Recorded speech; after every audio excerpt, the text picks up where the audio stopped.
That's what it says. Says we're going live. According to the, Thinks we're here. are we? I mean, supposedly.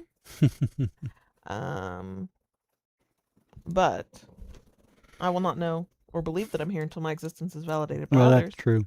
And I will not spend a lot of time talking until I know the sound quality is okay. Oh, come on. You're no fun. You are no fun. That is very true. That has always been true. I am not the fun one. Never in my life have I been the fun one. I have too many questions and too many concerns to be the fun one. Thank you, Mr. Spock.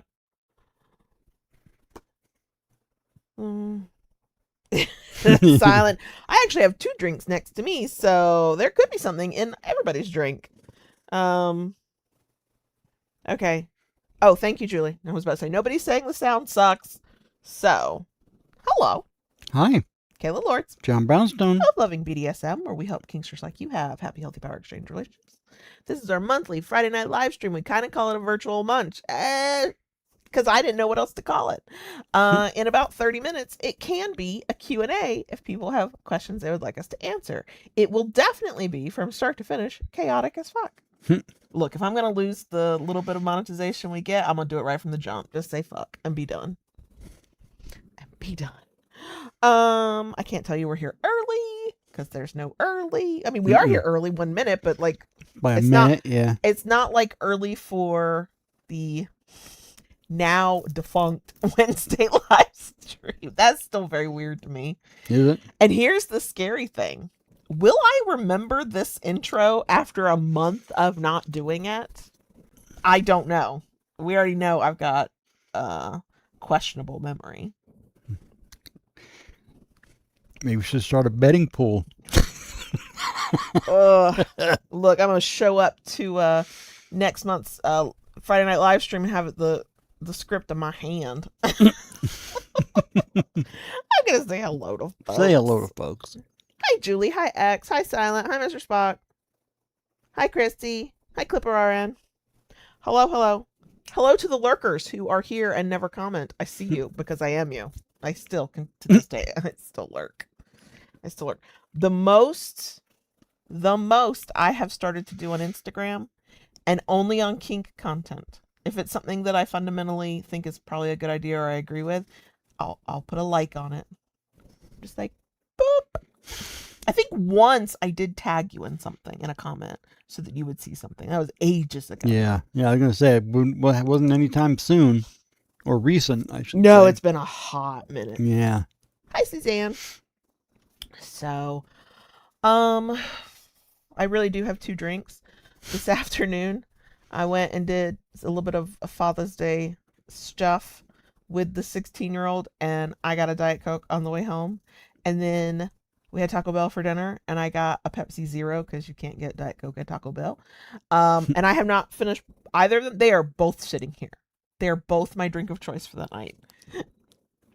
So. Yeah, but you doctored the Pepsi to make it. I tried, because I would do the lime in Diet Coke, and I know that that's good. And I was like, I've never done lime in Pepsi Zero. It smoothed it right on out. Okay. That's cool. It's still a fundamentally different experience from Diet Coke. Because here's the thing. I know what it is. It's the reason people like Coke Zero, because it tastes more like actual Coke. Well, I don't like the taste of Coke. I have never liked the taste of Coke. It tastes musty to me. I don't know. I don't have a better way of describing it. Pepsi was always my soda of choice before I started drinking diet anything, right? And I hated Diet Pepsi to this day. Diet Pepsi tastes so gross to me. I like Pepsi Zero because it tastes as close to Pepsi as I'm going to get without drinking an actual Pepsi. But I'd never put lime in my Pepsi. So I did it for this and it was yummy. So what you got while we kind of ease on into things? We had a conversation about what you thought your evening plans were going to be before you remembered we had to stream. Yeah. Did you go ahead and have those plans? No. Okay, good. Of course not. Okay. Mm-mm. No. Yeah, Pepsi Zero is my second choice. It's only if I can't get Diet Coke. Really, it goes Diet Coke, good sweet tea, nothing that comes out of a fountain thing, then Pepsi Zero. So if I'm not sure if it's good sweet tea, but I know they've got Pepsi Zero, I'll default to that. Okay. That's fine. That's just more Diet Coke and lime for me. It's fine. It's fine. We all have our things. I wish I knew. I know this is a thing that gets said online now on social. I wish I knew the origin story for it. But apparently, there are people on the internet who call. I guess they were making the correlation when you were at work. The smoke breaks and the people who take smoke breaks. Okay. And somehow, I never saw what started it. Somehow, Diet Coke drinkers started calling it a fridge cigarette. So you're going to have a smoke break. Well, actually, you don't smoke. You go and get yourself a Diet Coke. Now, these are people who drink it straight from the can. Could never be me. I don't like it. If I had to, I guess I would. I don't like it. It needs to be poured into a cup over ice. If I can't have fountain, can is second best, far a distant second, but second best, but only if I'm drinking poured over ice. Right, because when I drink it out of the, first of all, it feels funny in my mouth to drink straight from the can. If I put a straw in, it's fine. But there's also that metallic-y kind of, there's a metallic-y sort of something from being in the can. No, thank you. Hate plastic. Will drink from a plastic bottle. Have had Diet Coke from 2-liter bottles, but it is the most inferior of all the Diet Cokes. But yeah, fridge cigarette. I was like, I find this mildly amusing. I'm not referring to my Diet Coke ever as a fucking fridge cigarette.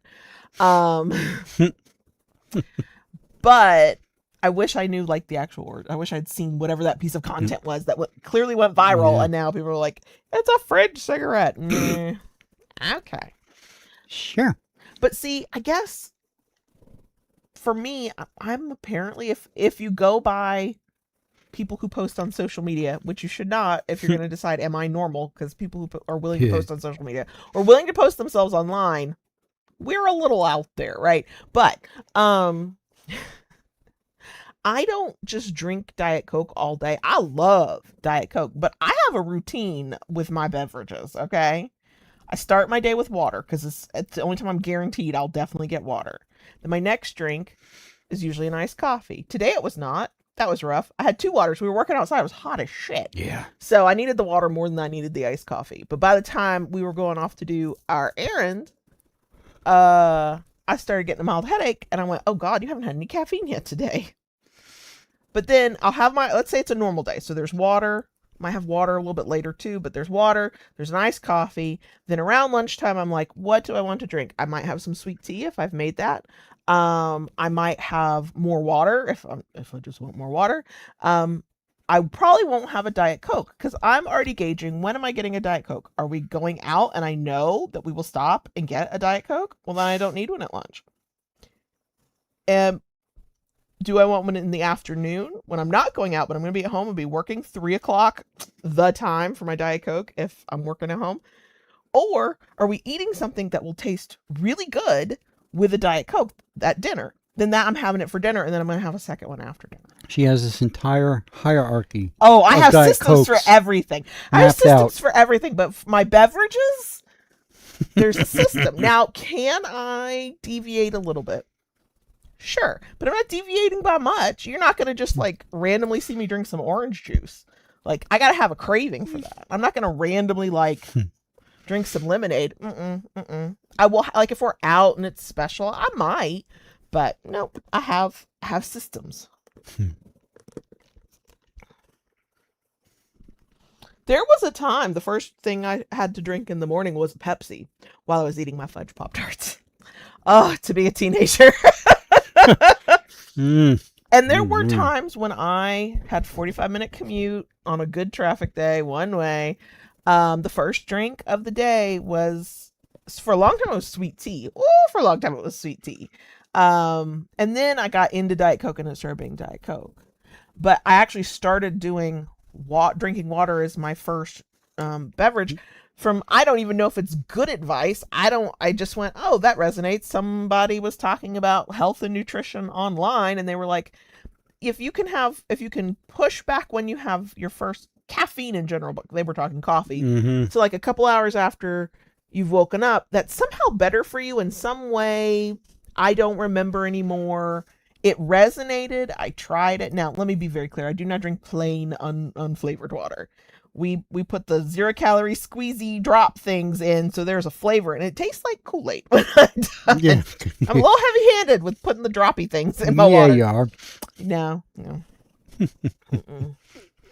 Well, I've kind of heard the same thing about having the water in the morning before you do anything. So maybe there is some truth to it. But I have water now before I drink my coffee. Mm-hmm. But your GI doctor said to do that because of the medication you take. True. But when I ran out of the medication and did not have it, I kept drinking the water. Mm-hmm. It feels very refreshing after like a whole night of like, mouth breathing and drooling and whatever. Yeah. It's like, oh, this water is so good. Yeah. But it's because it's over ice. There's these things about drinking hot water or room temperature water. Fuck all that. I want it coming out of my fridge cold, and I'm still putting it over ice. I don't know. I don't know. I don't know what's normal for places that get actually cold, but the me who has lived in the South my whole life probably would be the person who's like, no, I need my ice cold water during the blizzard. Yes, I do. Yes, I'm still drinking the ice cold stuff. I just... Hi, Freckled Awesomeness. Hi, Feral Sunflowers. Also, that is an excellent name. See, Feral Sunflowers has a system to their beverage intake, and I think it's delightful. Why does a stupid ad keep coming up? Oh my god. Yeah. Silent, I'm heard that they make Kool-Aid water enhancers. There's a still Crystal Light after all these fucking decades. Yeah. There's all kinds of stuff. I've never seen the Kool-Aid one. Walmart, I think that's where I've seen it. Have you? Mm-hmm. Okay. We shop at Aldi, and we found one specific type of water thing that they sell that we really like, and we only really like 2 of the flavors. A third flavor is like, I guess we'll drink it. A fourth flavor is... I'm sorry. I only like 2 flavors. A third flavor is fine if I have to. There is a fourth flavor that we won't... We don't want. We'll go with it. But we don't... Typically, that's where we get it from is Aldi, and Aldi is very limited, of course, which is just... The last time we were in Walmart for something, I think we were in like the water and drink aisle where they have those things. There was a lot to choose from, but it was a little overwhelming. Yeah. I've seen people on Instagram, they have like entire like caddy system things, drawer system things set up for all of their different water enhancers for whatever flavor that they want. And I think that's really cool. That's too much. It's too many steps. That's too much preparation. I need, especially if I'm drinking water, when I've just rolled out of the bed, I need it to be very simple, and I need it to be very ingrained in me. So, yeah, no. You know what's weird? I've never gotten into energy drinks. Me either. The 16-year-old, she loves her good energy drink to the point that we now will buy a case from Sam's to keep her in energy drinks without having to stop at a gas station and spend a ridiculous amount of money for them. And every time she tries like a flavor that's not, her standard is like her go-to default is the white one. All the sugar-free ones, she does not like the full sugar one she tried the one time. And then she started branching out with different flavors. I don't know what the flavors are. I just know what the color of the can is. And she's gotten into a habit. Every time she has a non-white Monster, she'll offer it to me to take a sip. And they've never been bad. I've never gone, oh God, I don't want to drink that. But I'm just like, not your jam. I wonder if it's because I can't get it as fountain drink and we're still back to it's in a can. Maybe. I don't know. I mean, are there places where you can get energy drinks from a fountain drink? I'm sure certain I don't- somewhere maybe, but I can't imagine. Man, I don't know. Is it common? Is it At possible? the energy bar. I don't know. Maybe there's a big like monster drink, sort of like Coca-Cola has Coca-Cola World, and you can Yeah. go and try like all the Coca-Colas from Be across like the world. Monster World. Right, there's Monster World or something. If it's not, they need to have one, I'm sure. I've never tasted Red Bull. I've never tasted any of them. I have nothing about them interests me. I'll stick with my coffee. I like my coffee. Yeah. I have a routine, and I know what to expect, and I know what it's going to taste like. Yeah. So I'm good. I recently discovered homemade cold foam. Oh yeah, which is funny because I had made you cold foam at home. Yeah, I don't remember. No. But, yeah. That's okay. You're making it for yourself now. I am. And he has a special little ice, or not just ice, a little special coffee drink on the weekends. It's adorable. He's like, you don't have to make my coffee. I'm making my coffee, and I'm trying to decide: do I want a hot latte or do I want a cold brew with cold foam? He's adorable. He's adorable.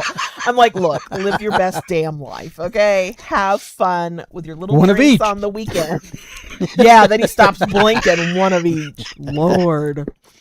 Look, we were gifted a Ninja coffee thing with like multi functions. Yeah. You're just using the functions. That's true. So, I'm making full use of it as best I can. yeah. Oh, yeah, Mr. Spock. I'd heard about some lawsuits. I know the Panera lawsuit I heard about. I just heard that, I guess, 10 years ago there was a Monster? Or was it Red Bull? There's some lawsuits in the past several years or whatever. I didn't know any of the details, but I do remember the Panera Bread one. They were selling these, I can't remember what they called them, but basically they were lemonades with like caffeine, like too much caffeine. Like you could get a large. It was more caffeine than is ever recommended in your daily intake. And I believe, was it with the Panera Bread drink somebody died? Oh, wow. I can't remember. I know I think somebody got sick, but there was one of the lawsuits that I just heard about recently where somebody died, and that was like why there was a lawsuit. They had to take the charged lemonades. Yes. Yeah.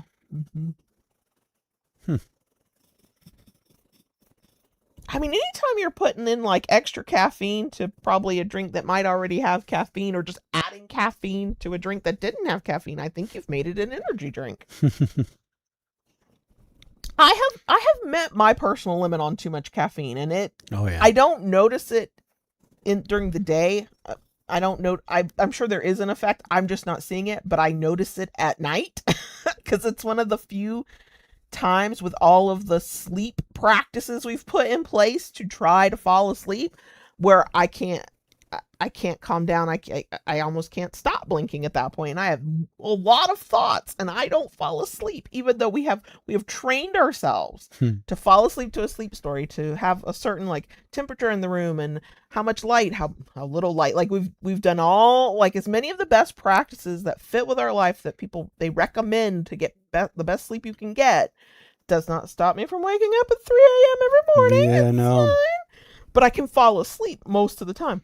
But when I've had too much caffeine, I cannot. So now I'm grateful. I said something to the 16-year-old today because she was drinking a Monster this morning. It's like her fridge cigarette, I think. She's got her own beverage routine for herself. And I had mentioned we were going to go out and yeah, I was definitely stopping to get a Diet Coke. And I was like, are you going to stop and get a Monster? She's like, yeah, maybe.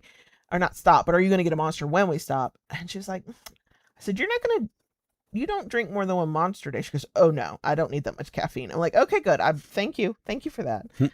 Her brother will have an energy drink and then an iced coffee and then maybe another energy drink. And I'm like, oh, how are you not just like vibrating?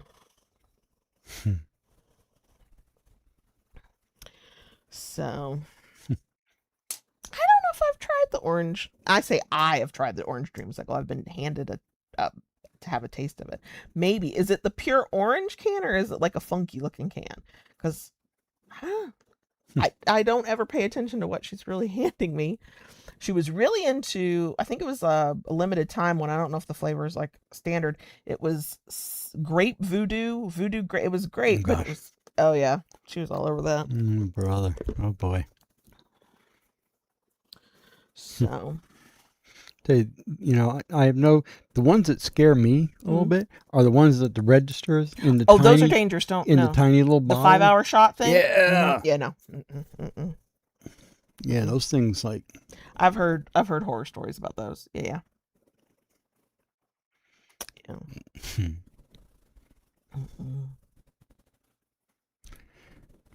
Yeah. Sure. Woo! I was trying to think. I have a beverage routine. What else do I have a routine for? Or a system, I should say. I don't know. Is it a system or a routine? I have my way that I consume beverages. And I really do have like a handful of drinks that I kind of rotate through. I don't drink anything. Water, Diet Coke, iced coffee, sweet tea. Yeah. 3 of the 4 are caffeinated. I don't drink juice. I don't drink sparkling water. No. I don't mind sparkling water. I'll have a sip of it. And there were times back in the day I would drink it. I don't want the ones that just smell like the essence of a flavor, but are really just like fucking seltzer water in your mouth. I've tried those. No, thank you. I like the ones that are like heavily flavored. I can't think of the name brand of we get the store brand for the 16-year-old of the sparkling water. I can't remember what the name brand is of them, but they come in these long, narrow plastic bottle containers. No, I'm not adventurous. I have what I drink, and that's what I drink. I mean, I've set things that I drink too. I have my orange juice every morning. Okay, I drink water. Portion you of the drink day. A lot of water. You drink more water than I do. And I have a couple coffees. Yeah, you'll have sweet tea sometimes. Once in a while, I'll have sweet tea. Yes. Yeah, sometimes. Yeah. Yeah, and I don't drink sweet tea all the time either. If we have it, I'll like carve out like, am I going to have it with lunch? Am I going to have it with dinner? Every once in a while, that's my 3 p.m. I'll get some sweet tea and have something salty and crunchy. That's a good 3 p.m. snack. I'm just telling you.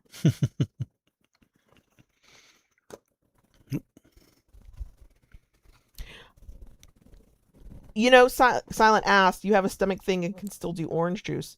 Now that he takes his omeprazole, air quote, the correct way? Yes. Yeah. Yep. You stopped for a while until I figured it out. I stopped with the orange juice for quite a while because of the stomach thing.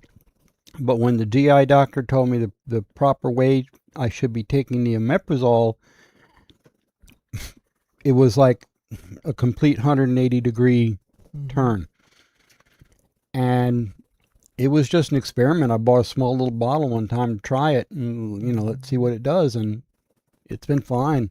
So yeah, I went back to making my little orange Julius drink every morning. Yeah, we cut down on all kinds of acidic stuff when you're having your stomach stuff. The man who is practically part pasta sauce. Yeah. Like I think that runs through his veins. He was eating a whole hell of a lot less because of the acidity of the tomatoes. Yeah. You don't eat a lot of tomatoes. No. Typically it's just like a marinara sauce. Mm-hmm. We don't put tomatoes on your sandwiches or anything like that. No, I'm not. But I think it's more because you don't really just like a plain tomato. You know. But it was a sad day when we were cutting back on acidic things because of his stomach, and it was like, okay, you can have a little bit of pasta sauce. Very sad, JB. That was a sad daddy. It was like, oh, just a little bit. Yeah. But no, the omeprazole, once he told me how to try taking it that way, because I was taking it with breakfast. He told me to take it way before I eat. Yeah, like you give it time. All you have is water. Yeah. Take it. Wait before you have coffee or food. Give it a good 20 to 30 minutes. Yeah. And then it started working. Yeah. And now we buy our omeprazole in bulk. Yeah, at Sam's. Yep. but it does a heck of a job. I have not had any upset stomach, no acid reflux, nothing. It has been wonderful, wonderful. I know. You were becoming a different man while you were just walking around miserable all the time. Yeah. Poor baby. Yeah. God, this is an old person conversation if I've ever had one.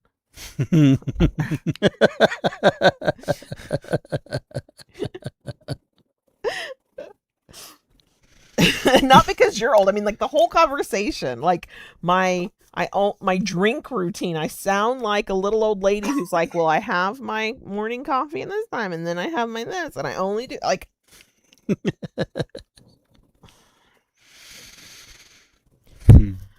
Oh my gosh. So I have a few medications I take and multiple supplements I take. All of them are on recommendations of my doctor, except for one, but it ended up working. I had really low iron for a while there, and I started taking an iron supplement because the doctor was like, do you eat red meat? Oh, honey, do I eat red meat? You want me to stop eating the amount of red meat I eat. So I don't know why I have an iron issue, but I started supplementing. That was the only supplement I started taking that she did not advise. And then I told her I was taking it because she saw my levels go back up to where they need to be. She's like, keep taking that. So I take a handful of supplements and a handful of prescription pills, split across morning and night. And I'm weary of the amount of things I have to swallow. I don't swallow big pills well. There's a lot of choking and gagging that can happen, especially on a bad day when I'm not focused well. It goes in sideways. And I just had to start a new medication, and the doctor's like, you got to take it at night before you go to bed. That's when it will work the best. And so I take 2 gigantic magnesium pills. I take all of my HRT, my progesterone, and my estradiol. And now I take this other medication whose name I can never remember. It's a new one. It has not like solidified into the database of all my medications. And it's not a small pill, and it's another, and I'm just like, can I cure myself of some stuff so I can, like, I just want to not have to take the supplements. Like the pills, I mean, prescription medications, whatever, it is what it is. Marvel of modern science, please keep me alive as long as possible. But like, I'm just, oh my God. I have 2 supplements that I take as gummies, and I'm just like, I don't even know if they're as effective as gummies. I don't care. Don't make me swallow, not nary another pill. My multivitamin is a gummy. My fiber supplement is a gummy.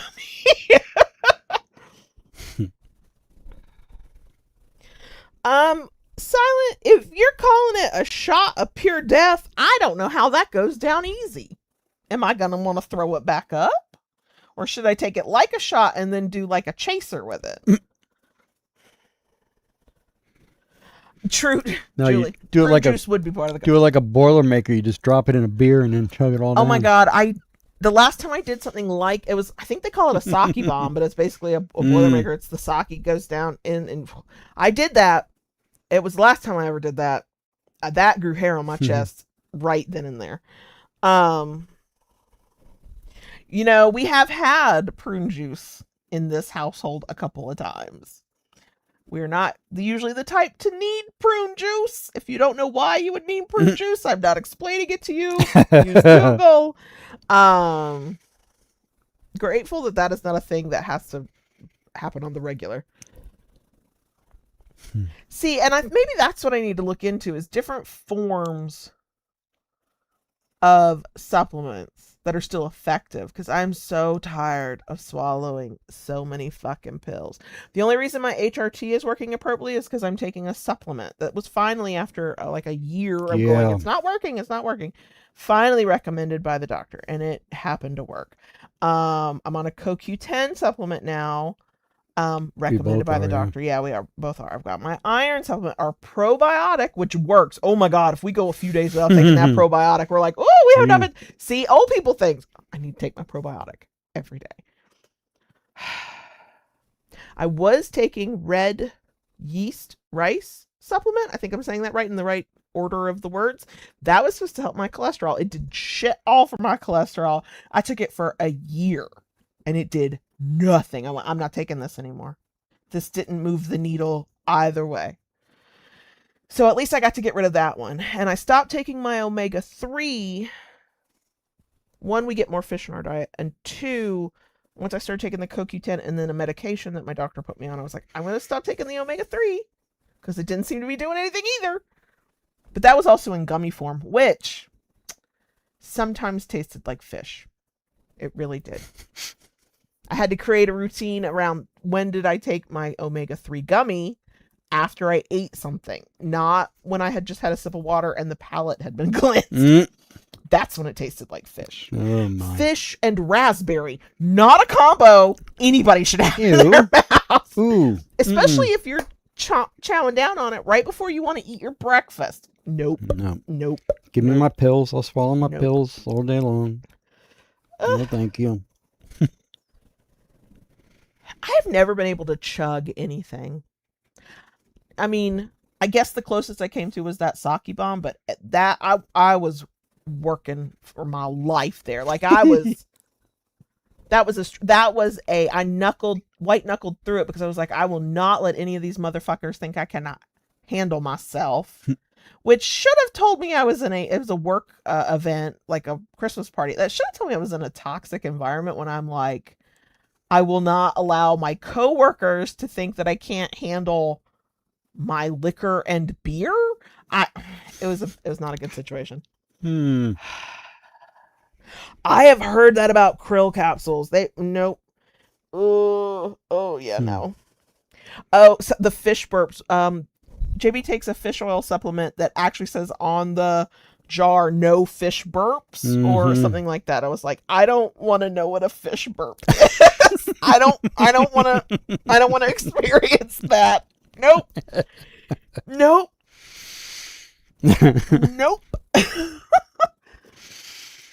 What, you don't want to be adventurous? Have you met me? Do I want to be adventurous ever? No. Probably not. I mean, look, I'll be adventurous after I've spent a few days to weeks thinking about it, doing some research, weighing the pros and cons in my mind, asking trusted people for their opinion / feedback. And then maybe I'll think about getting close to the adventure. And then I will watch the adventure happen in real time and go, is this what I want to do? Usually no. Usually the answer is no. I'm not adventurous. I'm also not spontaneous. So, Silent asked a question that only you can answer. Does it prevent fish burps? You're one of the gassiest people I know. I don't know. Do you taste fish in your mouth when you burp? I was... Don't ask me about how your body passes gas, okay?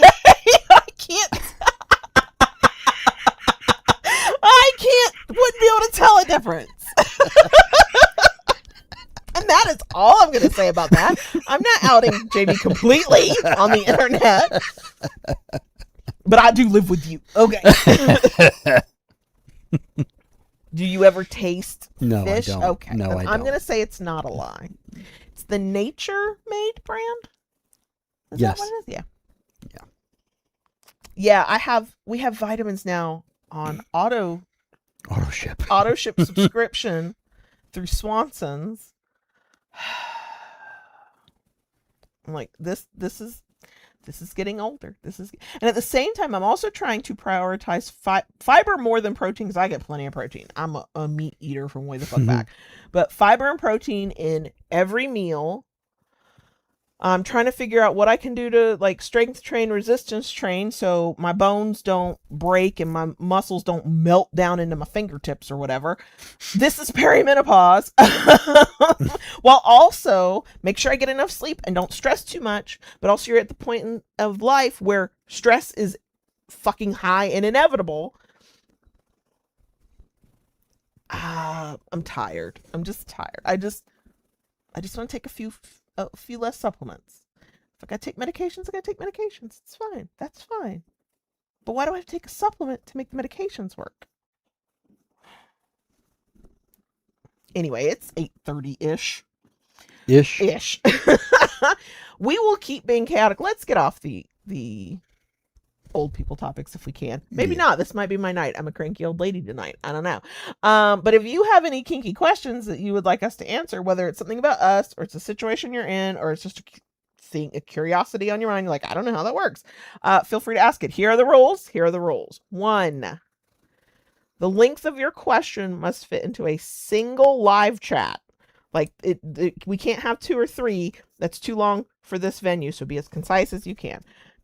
Try to tag us. It used to light up much brighter on our old system than on our new system, but it's at Loving BDSM, all one word.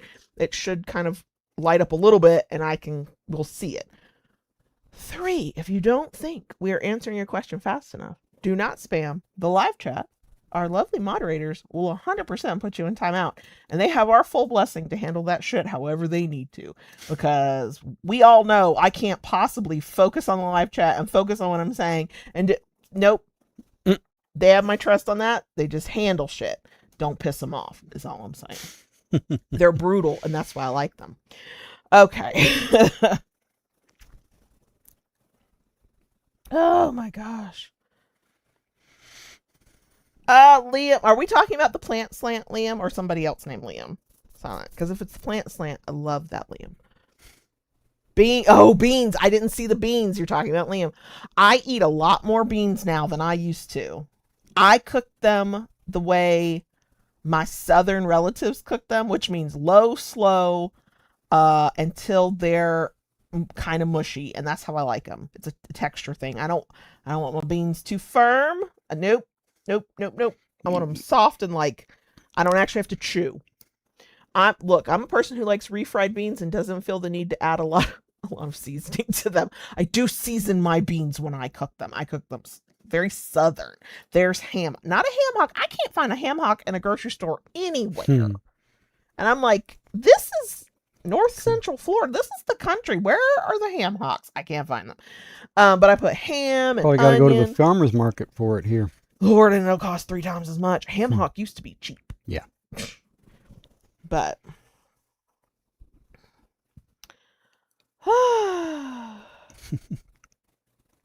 yeah, I eat a lot more beans. We eat a lot more salmon. I think I'm part blueberry and avocado at this point. I love a good avocado though. Like, I have a routine with my meals. I prefer, there's this egg, cheese, avocado thing I make for breakfast most mornings, as long as I have tortillas. And I ran out of tortillas and I was very sad. Anyway, but I like overnight oats. But I don't eat those for breakfast because I have my egg thing that I make most mornings. But I was like, overnight oats is a really easy way to like get more protein in, because I put protein powder, more fiber because it's oats, and I put flaxseed in it. And then you could put fruit in it and blah, blah, blah. So I started making overnight oats for lunch. That's kind of become my go-to, except I don't usually like something sweet for lunch, but here we are. That's what I'm doing now. So I'm starting a system with that as well. But if I can't have my egg, cheese, avocado, tortilla breakfast thing, I do a yogurt bowl with some high protein yogurt, we use frozen, but tons of blueberries, and then a little bit of granola for like some crunch. And I was using a high protein granola found at Aldi. Oh, Julie, yeah, I love salmon. It did smell a little, not fishy as when it came out of the package, but as I was cooking it, it smelled fishier than usual. It was fine. It was not bad. It was just something like the scent like hit me in a way it doesn't usually. I was like,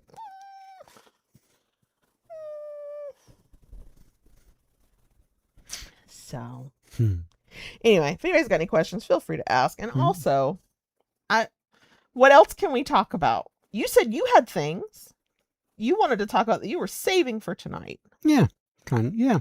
Did the thing you were thinking about doing a show and tell about, did that end up going well for you? I can still show it off. It did not go as well as I had hoped. I know you were frustrated. Yeah. I've been working on the CNC machine again, and it's frustrating. Yep. It is frustrating. Working out hardware issues. Then I had problems with the software talking to the hardware. Yeah. But I'm slowly but surely getting it worked out, and right now I'm strictly playing with the laser aspect of it, trying to get that going, and then once I kind of figure out what I'm doing with that, then I'll. Sure. But yeah, I'm still having some hardware problems tonight. I was gonna run another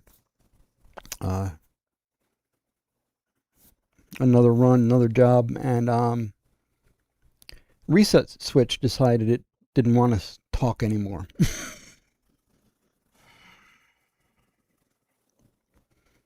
So, but yeah, I've been doing some stuff with that, and it's been very encouraging. Good. Was it because we had to have a grown-up conversation the other day, and I kind of said, "Hey," hey. Yeah. That was the sort of tone. Hey, I am supportive, and I love you, and I will be here for you for whatever. But hey, Yeah. I love blueberries. Blueberries are my personal favorite of the berries. I'll eat strawberry flavored anything. I like strawberry flavored. I like strawberries in some contexts. We keep frozen because that way we don't have to worry about things going bad. And I learned I don't like frozen strawberries on their own, and I don't like, unless it's an ice cream, that's a different story. And I don't like them thawed out because then they're too mushy. But blueberries, one, they thaw out really fast on their own, and two, they have this nice crunch if they're frozen. It's not unbearable. Yeah. I'm not a blackberry girl. I'm not a raspberry girl. The raspberries are too tart to me. I don't really like raspberries. Also, they're fucking expensive. Fuck that shit. Give me blueberries. As a kid, used to wander through the woods and find the blackberries and raspberries going wild, and just we had I didn't have woods to wander through, but I was a part of an after school care program, and they would let us, air quote, big kids go into parts of their property that were not safe for the little kids, and they had blackberry bushes, and we would, oh my god, every season we would have purple all over our mouths. Yeah, the strawberries, mainly what I use them for, I put them in when I make my smoothies. Yeah, and if I was making smoothies, I'd 100% use strawberries. I don't have a problem with that. But for putting on like top of my oatmeal or my yogurt, frozen blueberries all day long. Buy them in bulk from Sam's. Yeah. Did you want to do show and tell on the product that I'm still not ready to put up on the website because I got caught up in other things today. But Sure. It's the one-of-a-kind thumper. Yeah. That there will never be another one exactly like this. No, there wouldn't. Because it's impossible. Yeah. There might be one similar to it. Never had a mulberry. I've heard of them. But yeah, I've never had them. I've never had that either.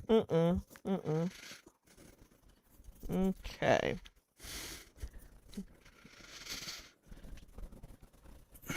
Would you like to show it on? No, it's yours to show off. Okay. All right. So I found this piece of figured walnut. It's gorgeous. I thought it was rosewood. In the shop, and it had cracks running all through it. So I went to this one here and I said, this is what I want. I want you to do.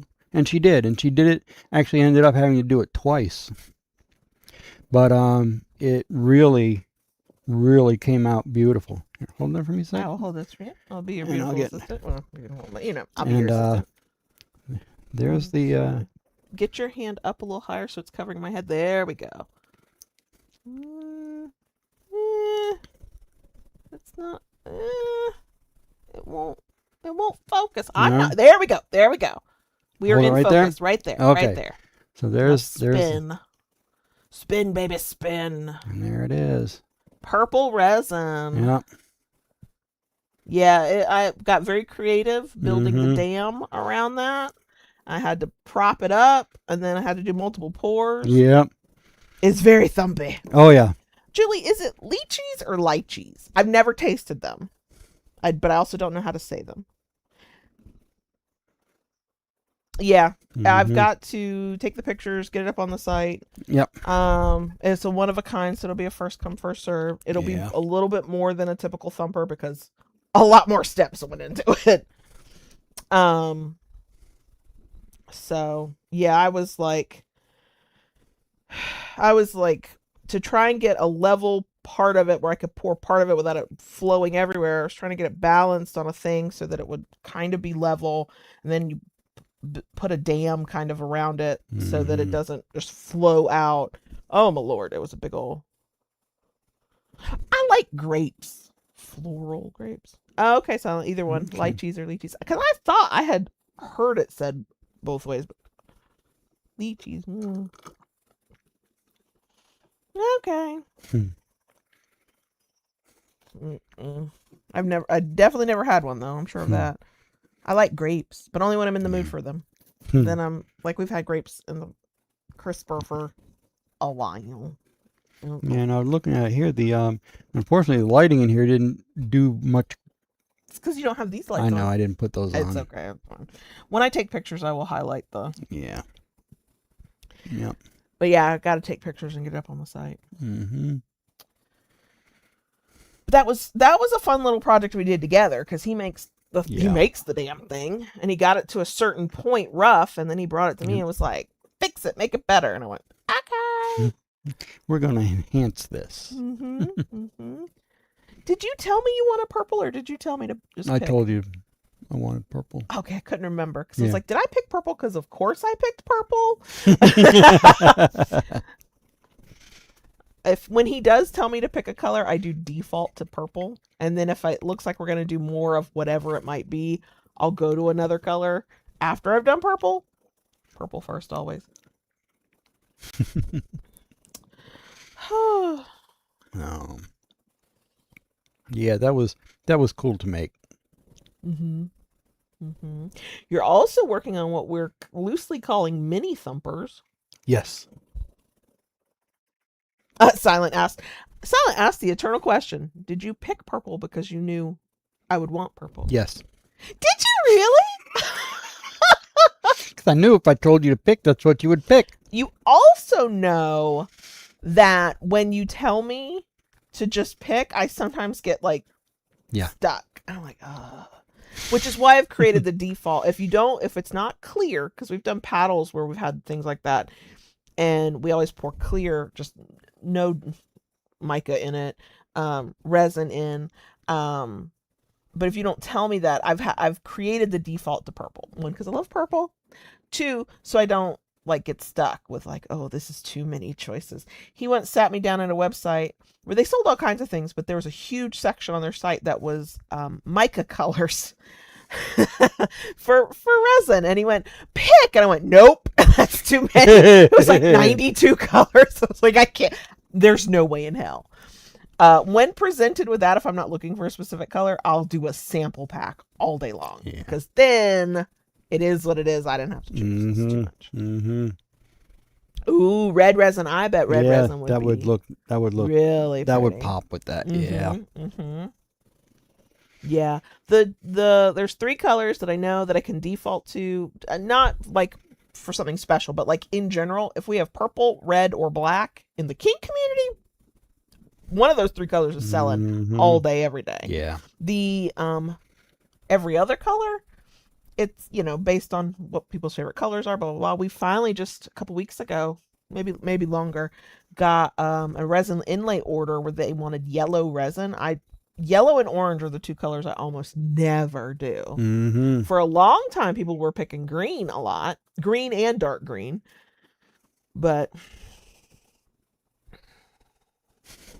I mean anything like that pops in at least one way.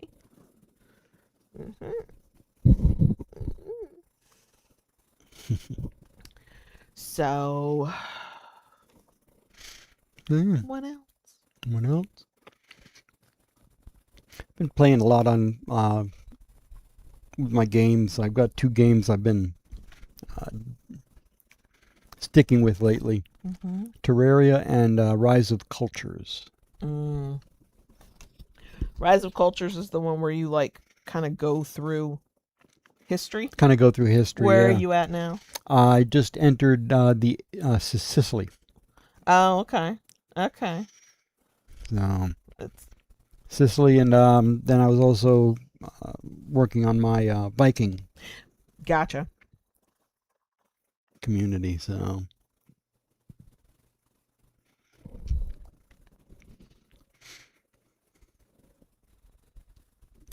I don't have a navy blue mica, nor do I have a burgundy.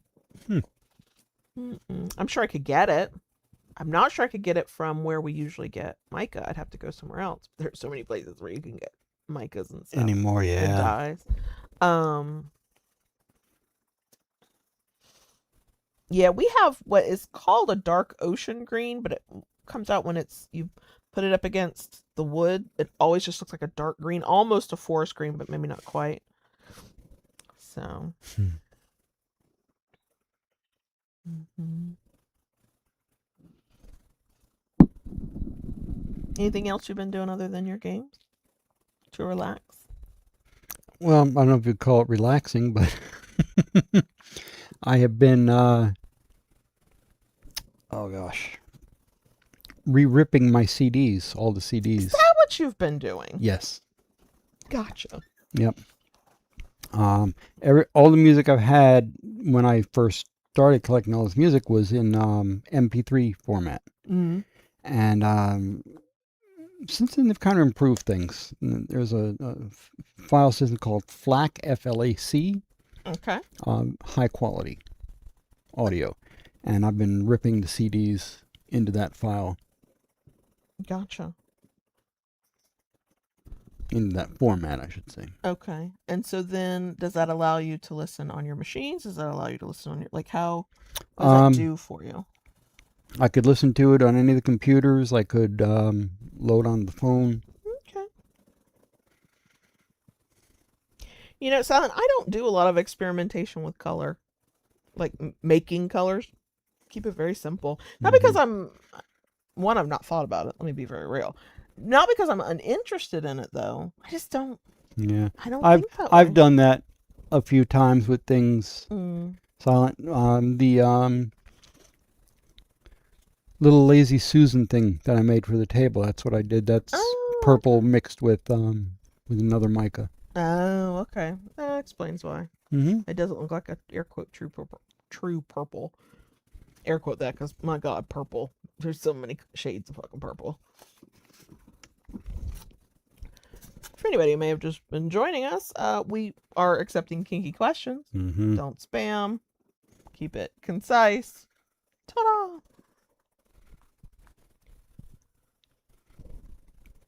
Yep, and that's exactly what it is. You don't lose that audio quality, so that's why I've been going to them and redoing a lot of them in the FLAC format. Gotcha. And on the Linux machine where I'm doing all this, I found a really cool program. It's called Laser, Laser, and it's freaking great, man. It rips the CDs, adds the album art, puts in all the information, the year it was released. Dang. Yeah, artists used to have to do that all by hand years ago. Yeah, but somehow I feel like you loved that. To a certain extent, yes. Yeah. Yeah. Yeah. So, but yeah, it really does a cool job of all that. And then I came across a player for it, for the music files called Strawberry. Okay. And it's pretty cool. Who is naming these things? The people who create it. It's all open source, Linux. I know, the names are so wild to me.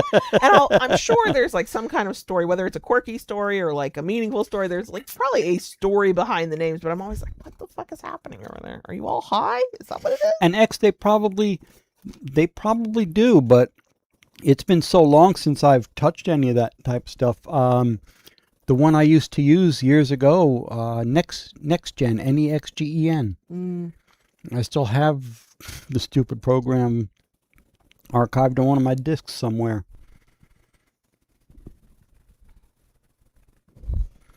So, what? I don't know. You crack me up.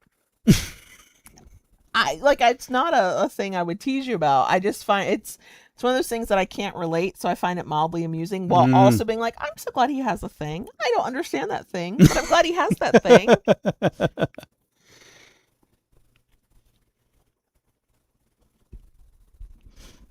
Which makes me wonder, do I have a thing that makes you have the same reaction or a similar reaction? And what would that thing? I don't think I have a thing. Like your thing is music collection. Mm-hmm. Listening to, organizing. I mean, you are a person who's like, my idea of a good evening at home is reorganizing my vinyl albums, which is adorable. No, I'm not like, this is not me giving you shit for it. It's just like music is your thing. I don't think I have a thing. No. Do I have a thing that gives you that, like, you're mildly amused / bemused / confused? Well, your thing is Diet Coke. Stop! God damn! I have seen the Diet Coke paraphernalia out there where you could just like get your whole world coated in Diet Coke merch. Like the PJs I got you. You got me the PJs. That's literally the only Diet Coke merch I own. I know. I consume my Diet Coke. Right. As nature intended. I think we have a question that came in. I have to take my glasses off because I'm an old lady. See, Julie knows your books. You got your books. Oh my God. You don't want to know how many books I've already read for the year. Is it K1 or KI? Hello. For those who have disabilities and are kinky, what are the ways a person with disabilities can be kinky? I think it depends on your disability, but one thing I will say is there's the mental and emotional aspect of kink that doesn't require a physical activity necessarily. Power exchange. Right, power exchange. Power exchange on its own. You don't have to do anything physical to be in a power exchange. It can all be emotional and mental. How do you compensate with kink with like your back? Like, what are you? I know we're able to do like impact and we're able to do certain things.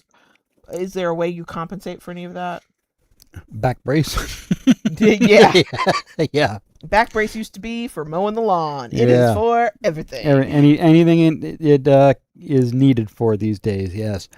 But I mean, how do I do it? I wear my brace if I need to.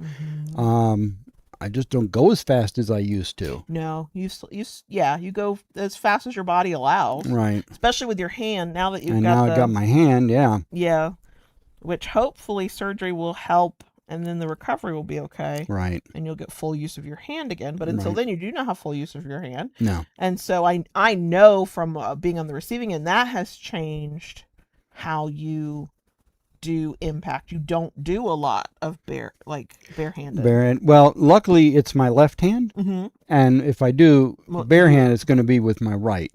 So that, but a lot of times using a paddle. Okay, because where I stand, I'll use it in this hand. In your left hand. Left hand, and there again too, I cannot go as long. So there are times that's when I step around, switch sides, so I can switch hands. I'm making liberal use of the mute button tonight. I can't stop yawning. I've used it a few times myself tonight. Yeah. So, but I mean, that's kind of how I've. Yeah, I think it all does depend on your disability. I know on YouTube she goes by Nikita's World. She's also in her Discord. She is vision impaired and does wax play, and has created certain setups for herself so that she does not have to worry about a candle burning. I think she uses a crock pot for melting wax, and then just pours it with, I'm not sure what, I don't remember anymore. Probably have to go back. She and I have messaged back and forth in Discord. I probably have to go back there and check. But either way, like, some people use like a little soup ladle. Yeah. Of thing, yeah. So, there are things like that it does depend on the disability. It depends on what your kinks are, how physical your kinks are. So yeah, for anybody who is willing to and can chime in with your own specific experience, feel free, because it's one of those things you do have to hear from a lot of different people. Yeah. So. Yeah. I mean, kink is it's a spectrum, and it's not something that's set in stone, so you can tailor it to whatever you can do, whatever you want to do in a way that you can do. And there's no like ideal way, like ideal scene, ideal method. There are methods and best practices, yes, but like there's not a set speed every spanking is supposed to go to. No. There's not a specific set method that's only one you could do for sensation play, for wax play, for whatever. So there's a lot of room for modification for whatever somebody is physically capable of doing and wants to do. Let's be real, wants to do. But I'm sure there's a lot of creativity that goes into some of that for folks. Yeah. The shelf, I'm looking at the chat. Yeah. Poor X was like, where are the books? Is the shelf gone? The shelf is still there, but it also did shift. It did. I moved it over. It is moved over. Yep. So that we could have this whole... A request was made to have the bookshelf moved over to kind of open it up a little bit more. So that was done. Yep. So yes, it's still there, just out of frame. Yep. Thank you. You're welcome. It's a nice day when one of us can remember the word for the other, and the other goes, "Oh, thank you," instead of "I know." That's a back and forth. We each do that to each other. 100%. We do that to one another. But on a good day, we could be like, "Oh, thank you for helping me there." Right. I mean, you might be crazy, X, but not about that. I mean, I can't speak to anything else. But about that, you're not crazy. No.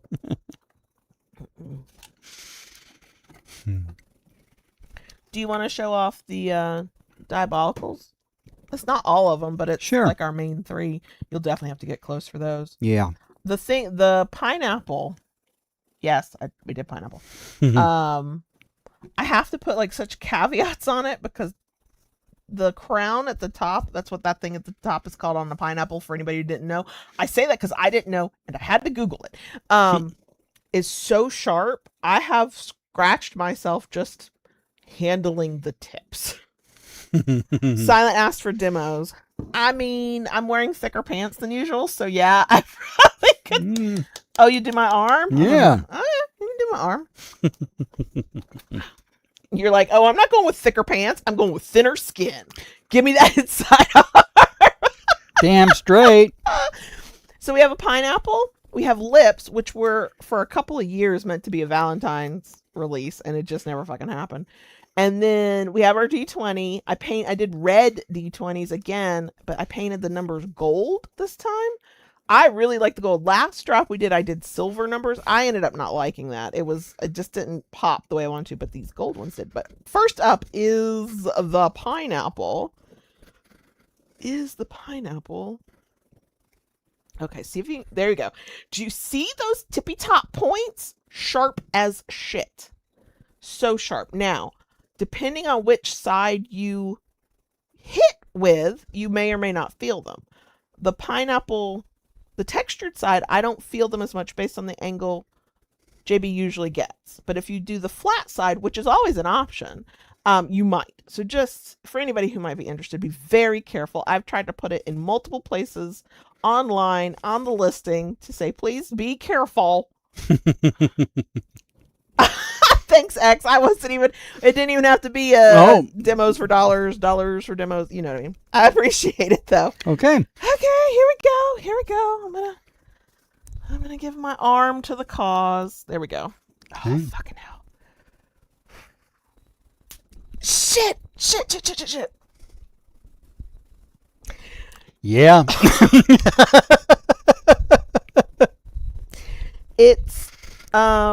It's very sharp. I don't know if I would call it a sting because it's not surface level. That goes deep. It left a mark. It left a mark. Yeah, it did. Let me see if I can get close enough. Hold on, let me see if I can get close enough for everybody. And the light might be an issue. It's already bruising. Yep. I've never bruised that fast. That's the pineapple. Holy crap. Wow. Oh, wow. I can see. So the pineapple has the little Crosshatch. Crosshatch. Currently, this might fade shortly. I can see the crosshatch in my arm, and it was an immediate bruise. Now, is it a deep enough bruise to still be there tomorrow? We'll find out. I don't know. Oh my gosh. Oh, that pineapple. Whew. Oh, and for anybody who's like, where the hell do I get something like this? Thekinkery.com. Okay, come here. Let me. That bruised right away. Go ahead. JB's taking a picture of it. We've done the demo on the pineapple. It's never done that before, so I don't know what was different this time. Whew. Yeah, that was... that one hurt. That one hurt. That woke you up. A lot. Yep. Now, to me, the lips are thuddier than anything else. Partly because they're big, partly because it's very rounded and smooth. Yeah. They're very luscious lips. And they come in 3 different colors. This is the red. We also have a pink and a purple. Because of course I did. Of course I did. Of course I did. Mm-hmm. By the way, anybody who has a question, feel free to ask. The pineapple is painful. Yes. Yes, K17. The pineapple is painful. Hi, Tishu. The pineapple pain. We did a demo, and it was not as bad as it was tonight. So I don't know what the difference is. Okay. Hold on. Ready? Yeah. Trying to. There we go. Just maybe don't hit where the pineapple. Well, I won't hit on that. But no. Don't hurt yourself. Oop. Yeah, that was nothing.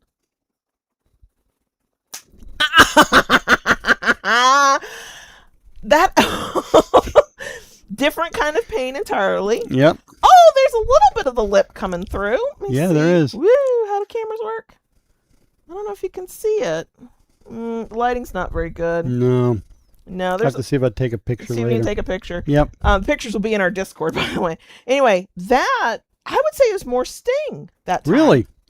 I think it's because it's a wider surface. Mm-hmm. It did not the sensation did not go penetrate as deep into the body as that pineapple one did. But yeah, I got a little lip outline. Yeah, you do. I can't show it on camera because I suck at that. But okay. I don't know what you can now see 2 red spots on me though. Mm-hmm. Whew. And then there's D20s. We have multiple colors of D20s. Yeah. Yeah, it made a yeah. Oh, good, Tachu. Somebody could see the slap outline. I'm glad somebody can. That. Woo. Woo. Come on, camera. There we go. It's red with gold letter. No, not letters. Numbers. Numbers. I did one where I combined black resin with a purple flaky. It's called Ghost Violet, and you only see the violet really. When you, When you combine it with another color. Yeah. I did black, and most of the purple flakes settled at one end. They don't usually do that. So I called that Galaxy. So okay. You got. Oh, we're gonna do this arm. This arm now. Okay. Yeah, you are. Oh no. Okay, it's visible. Ready? Nope. That has a thud to it, but it also has a sharpness because it's a D fucking 20. I would not call it a sting though. I would call it a sharp burn with a bit of thud. Oh, what is going on with me today? Or is it you? Maybe it's me. I think you're going harder than usual. I don't know how to show anybody that. My arm just doesn't turn that way. Here, let me come from the other side. Yeah. Let me come from the other there side. You go. You know I don't know how angles work. That's why I can't tell me if I'm in frame or not. Yes. And it's even Focused? focused. Because I'm not back there. That's the D20. Mm-hmm. Oh, shit. Oh, yeah, there's an outline on the lip one. It's very subtle. Yeah.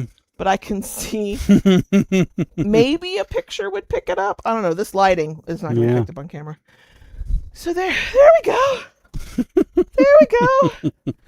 Those are diabolical sticks. And they truly are diabolical. Oh, I don't know about the number. We had a dice maker make the mold for us. So I cannot vouch for that much authenticity. We also always drill to put the carbon fiber rod on the one side. On the number one. On the number one, because that is our top side in our mold. And if there's going to be anything that's like slightly imperfection, that's it's where it will coming be. from that side. So that is why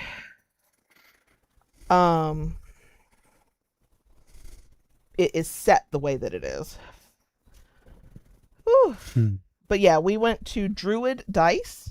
I think that's Druid. I think it's Druid Dice. I know it's Druid. Is it Dice? Is it another word? And they made a mold for us. We did not tell them what the mold was for, but they made it for us.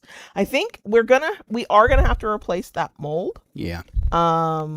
We made a lot of D20s out of that already. Right now, I used to be able to make 8. I can now only make 7.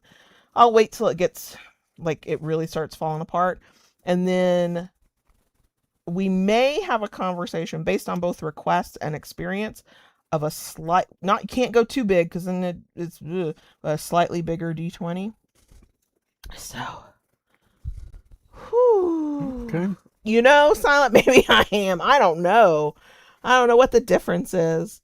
We did a video, a demo for Instagram, and it went to Facebook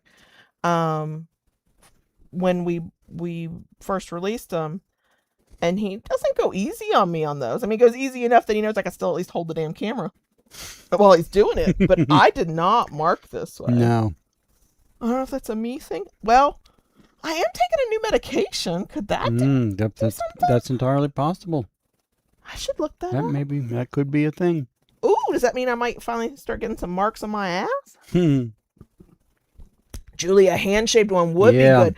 The thing is either finding a mold that is the right size for drilling and putting the carbon fiber rod in, finding it, or having the resources to have one made by somebody we know who can make it, right? Yeah. The dice maker, that was perfect because that's what the fuck they do. So I was like, hey, I could use this, please. And it was for what it was a decent price. It's paid for itself. Tashu knew the name. It's Druid Dice. Druid Dice.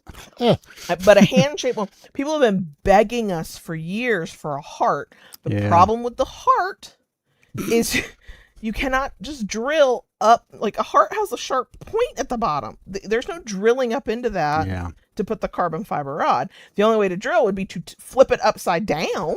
And it looks like butt cheeks. And this butt cheeks is the heart. I didn't like that. And butt cheeks with a stick up. You know what would be a really cool one? A peach emoji. A peach. It'd have to have the line so you knew it was a peach. Yeah. And then I'd have to like pour in, like, it'd have to be orangey or whatever. Well, it'd kind of be like the pineapple. Middle finger. Look, if y'all come across or know somebody who makes, they're usually candy molds, quite frankly, that are small-ish, that have hand gestures, I will take a look at it. I'm always on the lookout for stuff.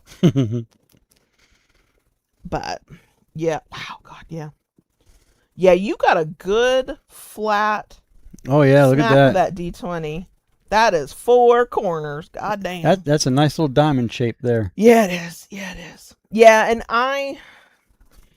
if all we did was make diabolicals, I could see expanding out to like all of the different dice. We have had requests for that, like the even scarier ones, like I think it's the D4. That's a little bit terrifying. But time is just such a limited resource, and we are just this year finally getting a handle on our system for getting diabolicals made in a way that does not make us feel like we're being run ragged. Yeah. I mean, JB does have a week, every couple of weeks, where he's like, how many handles have I turned? And I'm like, I don't know. How many D20s have I painted and cleaned and put the protective, like, I can't remember if it's called lacquer or whatever, on it so the numbers don't just like fade away. Like, I don't know, but my hands won't straighten either. You know? And on top of that, we got to make paddles, and we got to make canes, and we got to make evil sticks. I guess we don't gotta, we choose to. But, you know, so yeah, I'd love to do way more.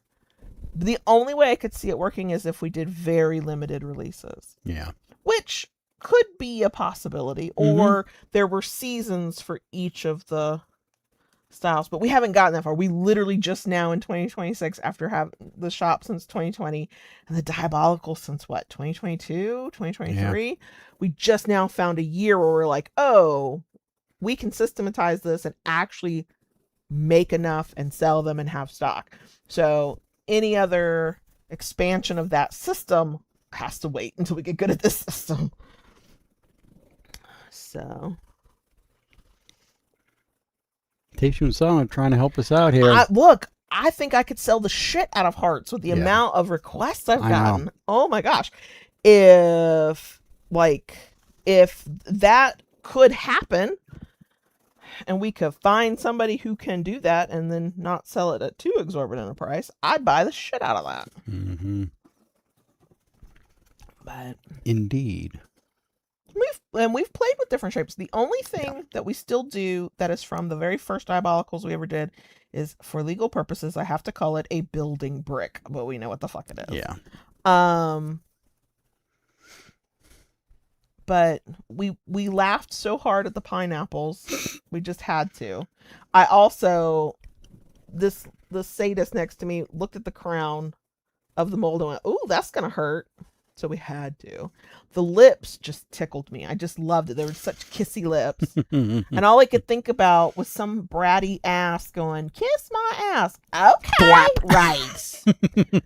I mean, reason number 3,522 of why I am never going to tell JB to kiss my ass. But, because that would be the least of my problems. The lips Diabolical would be the least of my problems. But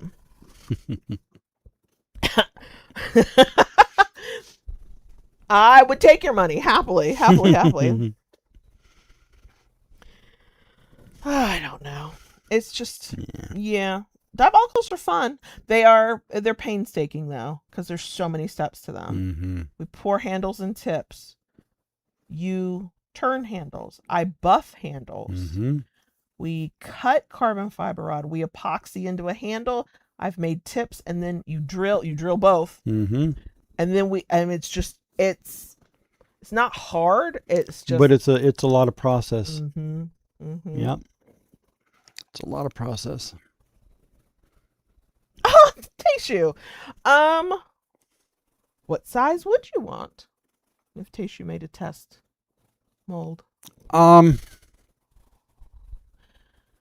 Typically, the tips themselves fall anywhere from about if we're talking long, an inch to an inch and a half high, Mm-hmm. and anywhere from, I mean, we've had as little as half an inch wide. I think that's what the building brick is. Yeah. Up to the lips being like 2 inches wide. So yeah, don't want to go too thin. No, you can't go too thin, but you can't go too thick either. Right.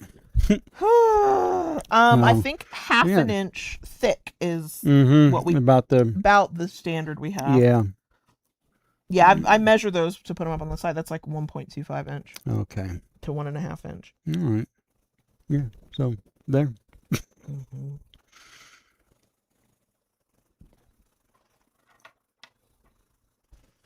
Yeah. Yeah, the heart is so complicated because of its shape. I've found heart molds because we go looking at candy molds first. They do not last very long, but they're cheap and I can usually replace them easily.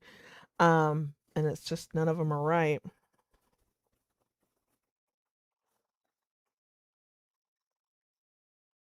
Mr. Spock. That we showed it off earlier, but I'm happy to show it off again. It has not hit the website yet because I meant to take pictures for it today and get it started, and I forgot. So I don't know if it'll be a this weekend thing or like a Monday thing. I'm happy to DM you personally before I hit publish if that helps you. But it is a one-off kind of thing. So first come, first serve. But okay, now we got to do that special. Get it. Yeah. There you go. There you go. It's figured walnut, Mr. Spock. And then twisty, twisty, twisty. That's purple resin in that inclusion. Yep. So it became solid. That's why it's a one-off. I don't know what the price is going to be yet. Yeah. Hell, partly because I can't remember what the price of an actual thumper is. I gotta go look.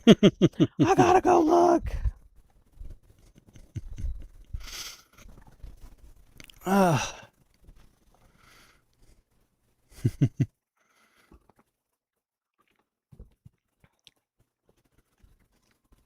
So I'm curious. K17 says, trying to explain to my caregiver who's a shy person about kink, it's difficult not to embarrass her. I know this is me personal, so this might not relate to your person at all. Hearing things or watching things and seeing other people talk about them, sometimes find that very embarrassing. But reading things where it's all in my own head, I don't. I can read some. I mean, fiction and nonfiction. I can read some of the craziest shit, and it does. I don't have the same reaction. Could that be your person? And if so, maybe what they need are books, ebooks or physical books, like if they are a reader, however they prefer to read. And if they are maybe an audiobook reader, maybe that's what they need. So it's not necessarily you telling them, or they can take the information in on their own. And so they can have their feelings, sit with them, whatever. That, depending on their personality and how they take in information, that might be an option.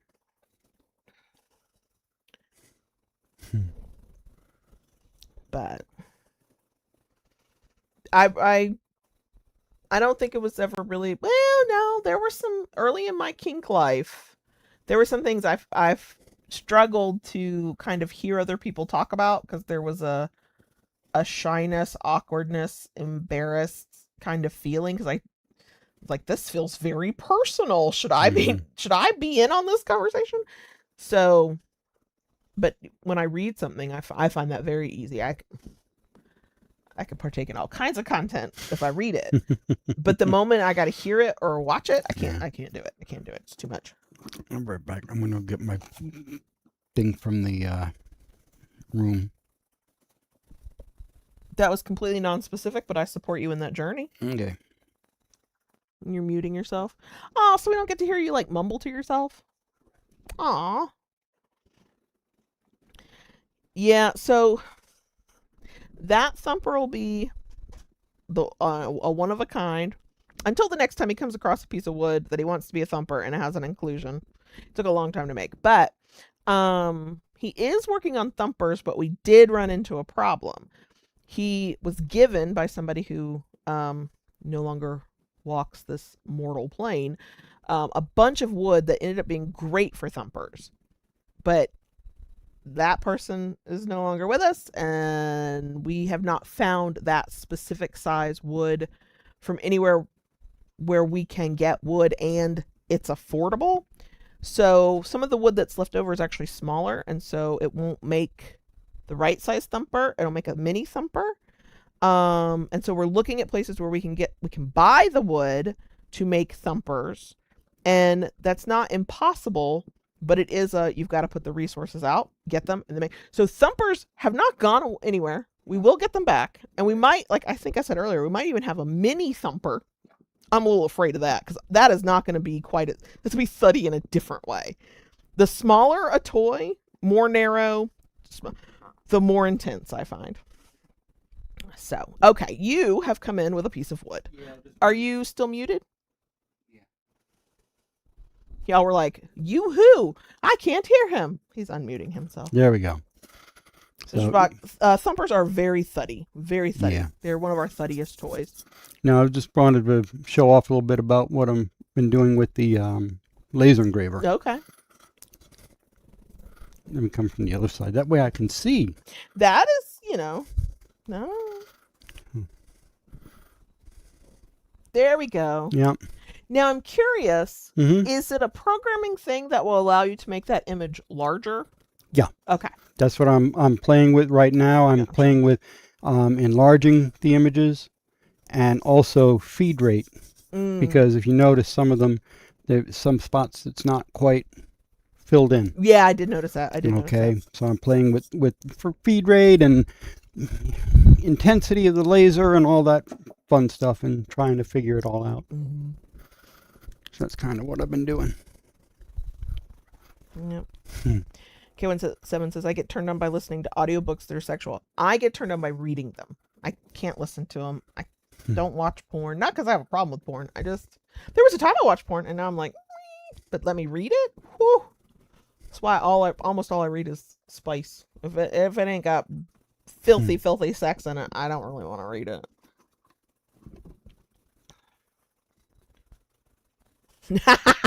Silent. When we get this thing working, yes, we can 100% absolutely. do a dragon. Yeah, this machine is a fucking labor of love. Yeah. Whew.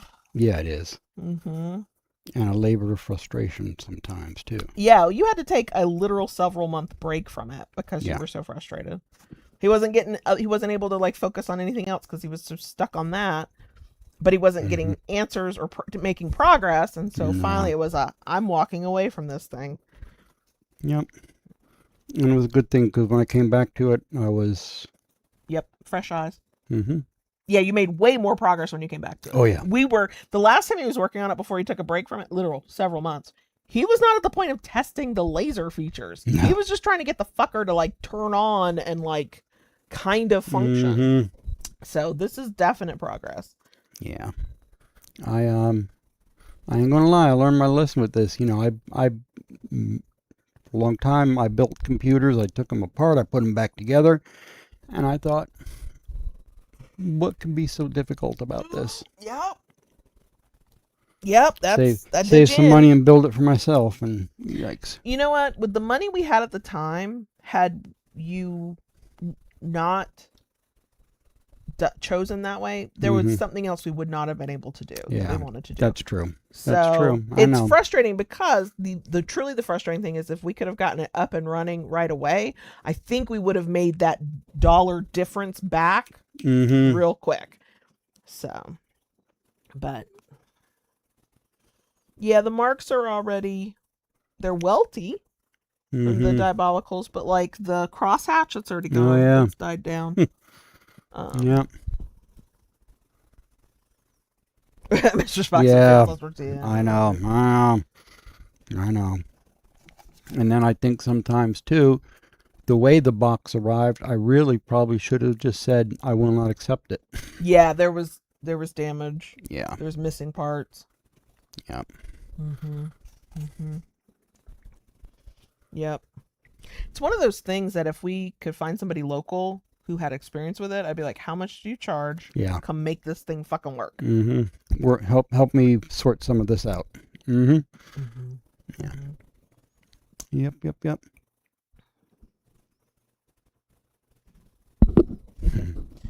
K17, I love dipping my toes in the BDSM community and wanting to know about collars. Okay, you will have to narrow that down. Collars can be a large topic. Play collars. Day collars. Consideration collars. Right. Collars that never come off. Right. Being collared versus like just having one that's part of your scene. Like there's... Yeah.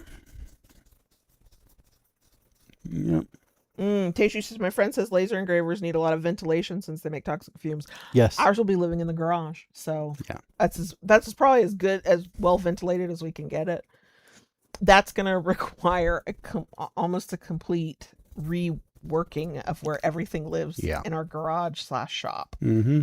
Which we've already got to do part of that because what kind of saw is that damn thing that's now going to...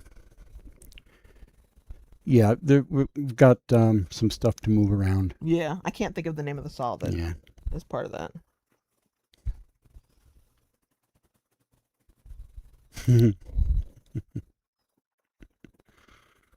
I don't think on our YouTube channel, but I'm almost 100% positive on our website, we have content about collars.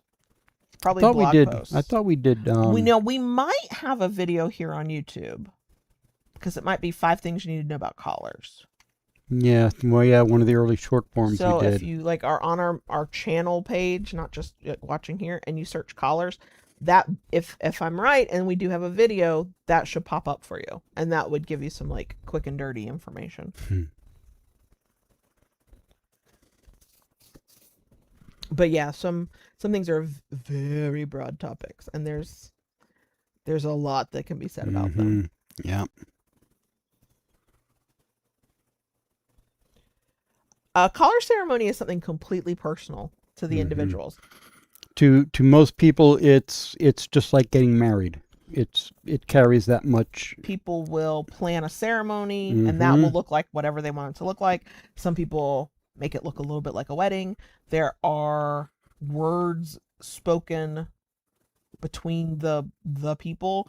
Some collar ceremonies are 100% private. It's something very special for the people, and they just do it on their own. And some people invite their kinky friends and anybody else in their life that knows that what this would be to witness it.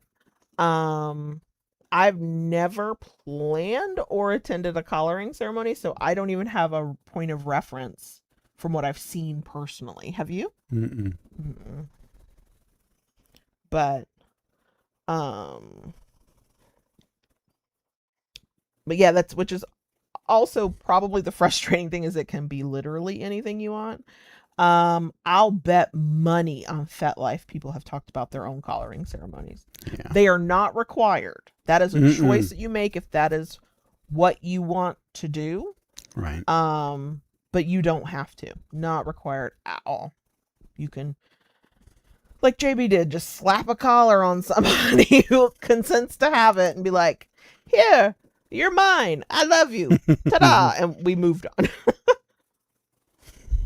Thank you, Silent. Yeah, after all these years, I can vaguely remember doing topics, but Yeah. I don't always remember it exactly. No. But yeah, I would absolutely imagine there are people who talk about their collaring ceremonies on FetLife. You could probably do a search for collar ceremony or collaring ceremony, and somebody's writing may come up and give you some examples. But that's the thing to keep in mind about kink in general. There are best practices and, things to know about most of the activities, right? Like impact play, bondage, stuff like that. But once you know those sort of best practices, everything else is sort of customizable. Collars are customizable. They don't have to be something that goes around the neck. They can be an ankle bracelet. They can actually be a ring if you want it to be. It can be anything that is it's a symbol. Yeah. For many people, it is literally the collar around the neck, and that's part of it. But it doesn't have to be, especially if if the person who wears the collar wants something that they can wear all the time or out in public, but they don't want it clocked. They want their privacy. We actually talked about, now that we fly more often than we had been, and I don't like to have to go through metal detectors, or I don't like to go to the doctor with my collar, because goddamn, they always want to do a damn x-ray, and I'm like, I can't take it off, it's locked.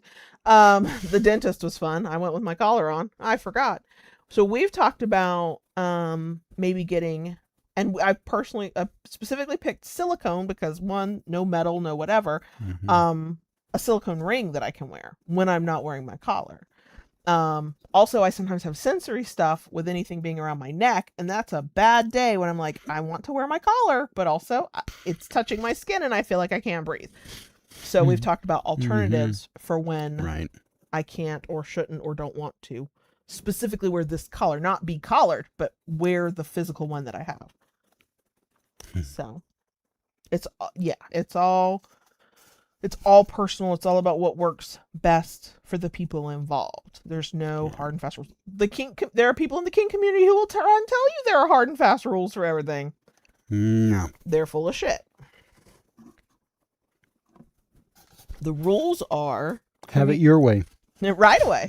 Well, not right away. That's the one thing. The rules are communication, consent, and risk awareness, and understanding that what you might want to do carries risk, and what those risks are, and how to avoid them, and how to mitigate them, and then what to do if a worst case scenario occurs. Those are the rules. After that, it's what you make of it. Right, X? Right? I can tell when I'm having a bad day or week because I cannot bear anything anywhere near my neck. This is one of my baggiest shirts. There's a reason I wear shirts that make me look twice as big as I am, because I'm trying not to have fabric touch me. And I actually prefer V-neck shirts, but I don't always feel like I look flattering in them. And it's because on a bad day, even this, if you know, where my physical shirt collar sits is too much. I like, it's all I feel. Yeah. What I like about my collar, shout out to Teishu for making it, is that I don't feel it like I feel a shirt collar, unless it's like, it's got to be like a day where you're like, I need you to go lay down and be by yourself for a while. You're having it rough, and I don't know what's wrong with you, but you need to go take some time off. Those really bad days, then my collar feels like that. But normally, it's like my shirt collar will do it more than my physical collar will. Yeah, and you can't sleep with your collar. Nope, I can't sleep with my collar on because when I'm laying down, it's going to drape across my neck. Nope, can't sleep like that. Yeah, if I could, I have some, they're very flowy and they're very lived in, so I try not to wear them like on camera. But the shirts I would wear all the time are sleeveless and V-neck, because then there's nothing on my arms. And that's a heat thing more than a sensory thing, which is a sensory thing, but you know what I mean. And then there's nothing on my neck. I'm so comfortable in this. They are not flattering shirts at all. I don't wear them in public because at this point, they're my, you know, fucking around at home shirts.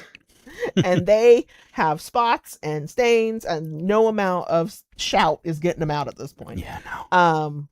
And I wear those oversized as well. They're huge on me, but they are the most comfortable thing. I've got some dresses that have like either really wide necks, and some are sleeveless and some are just like real flowy loose sleeves, and I can wear those and they don't cause sensory problems. But I don't dress like that all the time at home. My work shirts, and when I say work shirt, I mean like what I'm going to wear when I go out and work in the shop. I'm going to be sweating, I'm going to get resin on me, I'm going to get sawdust on me. I literally cut at the collar to open it up so I could stop feeling that thing at my neck. Yep.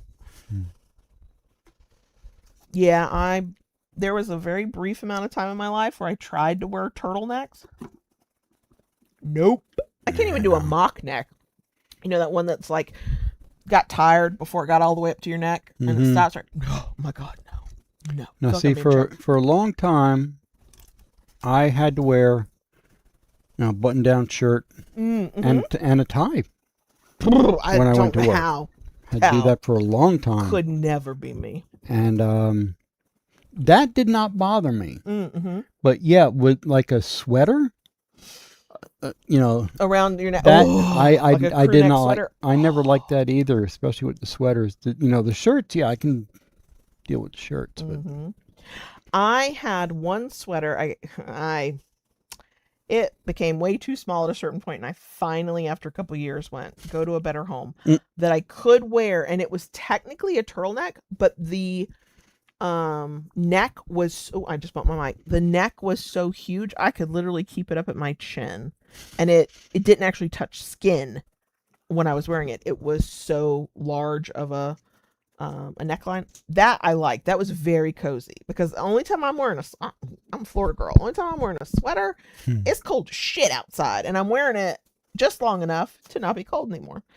But you know, Mr. Spock, we do. That's pretty much, yeah. One day. Now, he's become a little bit of a baby, though. He does get colder, even on days when I'm like, I could probably sport flip-flops. And he's like, actually, it's really cold. If he ever lets me have control of the thermostat and we don't care about our electric bill anymore, he's going to have to, like, walk around with, like, a little jacket on or something. He's going to have to dress in layers. Get my parka out. Because he would not be able to handle the kind of temperature I would like to live in. No, I couldn't. Yeah, I've lived in Florida now long enough. Tayshu, that is hilarious. I'm sorry, I have to read this too. Tayshu said, my wife hates turtlenecks because it feels like a weak man is trying to choke her. That's good. That's good. Your wife is brilliant. Every time you quote her, I'm like, oh my gosh. That is so good. Oh my gosh, she's so funny.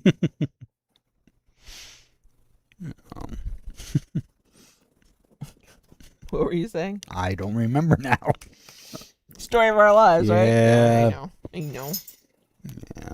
I will tell you, K17, sensory issues, anxiety, PTSD, there are a lot of folks in the kink community who can relate in their own way. So you are not alone, and you would not be the odd person out in any group that to have to kind of work around those things or work through and with those things as part of kink. No, not at all. Yes. Silent says, I still remember the day JB claimed, I do not care about the cold. Look, in the middle of a Florida summer, you'll say some shit. You will forget that you don't like the cold. I love the cold at this point. I don't like to be too, God damn me in this mic. I don't like to be too cold. My toes and fingers get too cold, I will cry. But that was pre-perimenopause. I haven't been so cold that, no, you haven't. That I wanted to cry. But also, you do keep me in fuzzy socks. True. And the moment that temperature dips a little bit, oh, I'm putting on some fuzzy socks. Weirdly, those are the only socks I can tolerate. I wear socks. If I'm wearing my sneakers, I will wear socks. The moment I take off my sneakers, the socks come off. I live in flip-flops as much as I can, so I don't have to wear socks. If I need to wear boots, I will wear a sock. But I will wear a trouser sock that is like paper fucking thin and should have just been pantyhose. I'll wear those. But fuzzy socks, when it's cold, those don't bother me at all. I have a system with my socks too, in case you wondered. Yeah, I generally don't mind cooler weather, but now like I say, I guess having been here in Florida as long as I have been, when it dips below, when it dips below 45, that's like Arctic temperatures to me now. I'm like, oh my God, I'm here. This is my time to shine. 45 degrees, less than 45 degrees. I'm like, can we crack the windows open? Because that would be delightful. Yeah. The compromise we make is once it gets down to 30, he is allowed to kind of turn on the air a little bit. And he'll open the windows for me, like, before we go to bed to get the room cold. But then I have to be, like, okay with him shutting the window because he does not want to sleep in a 30-degree room. And I'm like, I guess. But the best sleep of my life was this past winter for the whole 2 weeks we were cold. Oh, it was delightful. Yeah, and that's how I ended up with my own blanket, too. Yeah, so we still, although I know that we are quickly becoming a minority on this, we still share a fucking blanket in the bed. We share our top sheet and we share our regular blanket, which it is quickly becoming too warm in the year for me to have the regular blanket on me all night. It's too damn much. There is actually a set of sheets I can't put on the bed because they're too thick, and in the summer, it's sweltering in there. I don't care what the AC is set at. But during the winter, when he will crack that window open for me at like 31 degrees, he has this really thick, fuzzy, soft blanket that then goes over him and only over him on his side of the bed. And it's folded in half. Right. So it's not fucking touching me. I don't need that kind of heat in my life. So he can be cozy. And those winter nights when we are keeping the windows open so it gets frigid in there are the only nights he's wearing PJs to sleep. Yeah. He's fully fucking clothed. He's like long sleeve PJ shirt, long pants. If he needs them, his socks. I'm like, and I'm over here. I've got the blanket flung out. I'm like, yes, freeze my tits off. I don't care. And she's like, why isn't there a breeze blowing in the window? Like, nah. Which I understand. Silent, I don't know if Silent is trying to type it or not. I know that is the reason to go up north. The problem is y'all get snow. And I don't even know if I'm built for just like little bitty bits of snow. I have zero experience of it. So I could not just move to some place with snow. I'd have to go test drive that shit. And I don't know if I even want to test drive it. Just saying. Well, you'd get taste of it in Virginia. Yeah, well, it looks like we'll be traveling in winter to Virginia, so I guess I'll find out a little bit then. Hmm. Silent, I don't know if more ice is appealing. Isn't that Yeah. what, like, you slip and fall and bust your ass on, and black ice on driving on the roads? Like, isn't ice a bigger problem than snow? In some cases, not in all, I'm sure, but in some cases. 7 feet X? A total Am I? accumulation. I read that as 7 feet. Yeah. That's Woof. too much fucking snow. I know it's not all in one day, Yeah. but that's too much fucking snow. Hmm. I finished all of my diet sodas. All of my diet sodas. No, I have heard rumors on the internet that once you get through perimenopause into menopause, most of the symptoms calm down. I mean, it's not perfect. Your estrogen levels are lower than they used to be, and so that is a thing to deal with, but it doesn't fluctuate as much. So I'm like, wait, will life be more bearable once I actually hit menopause? It's just a rumor. I've only seen like a couple of people online say, yes, it gets better. And everybody's different. So that doesn't mean that it gets better for everybody. My mother said it got better for her. She stopped standing in front of her open refrigerator to cool down. So,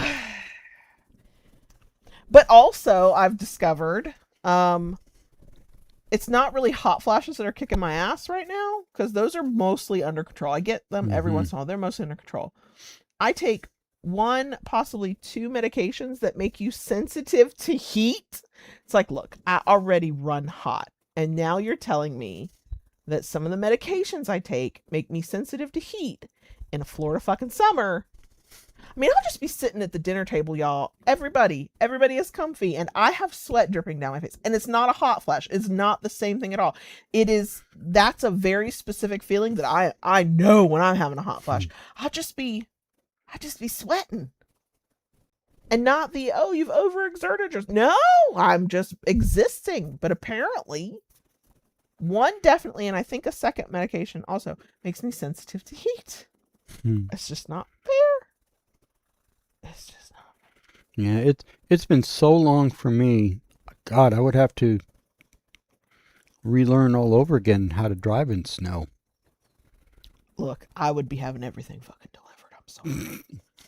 However long the winter lasts, or the snow part of winter lasts, if it couldn't be delivered to me, we didn't need it.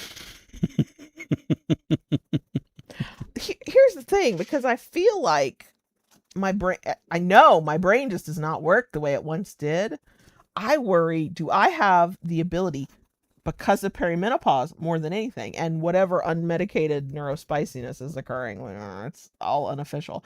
Am I even capable of learning how to live in a completely new place and learning how to drive and navigate a completely new place whose traffic I am not familiar with, how the people there drive? I'm like, is my brain elastic enough at this point in the throes of perimenopause to make that adjustment? I don't know. I'm not confident. I'm not confident that it is. Julie says you feel more human when you get to the other side of perimenopause. I would like that. I would like that. Are you ready to go into your bed? Lola is looking at it, laying on the cords for the camera. Of course. And looking up at JB like, Daddy. Let me see if she wants Daddy, to go in. take pity on me. Yeah. Daddy, I love you. Twice today, I walked up to her with JB, and she was sitting like a toddler. I've only ever seen it with larger dogs. I personally have only ever seen it with pitties, but like online, they literally sit on their butt, like their tail's out. They're not sitting on their tail, but they've got like their back legs splayed straight out, and then their front paws are kind of like normal, but it's like they're sitting on their ass. She looks like a toddler every time. Every time.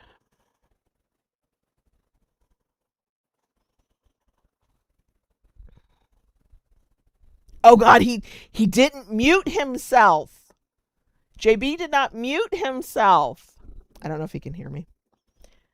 So I hope he doesn't make weird noises or say weird shit, but I guess y'all will know more than I will. Oh my God. The thing I'm noticing right now is more mood stuff. Like, I had this conversation with JB the other day. I was like, I do not know if this is depression, because I don't know if I've ever experienced depression. Is this what, if I am autistic, and that's an if, it's not, I don't know for sure, is this autistic burnout? Because it's apparently, according to some things I've heard, at least, autistic burnout, air quote that, is not the same as like your standard burnout. And I have done standard burnout. I know what that feels like.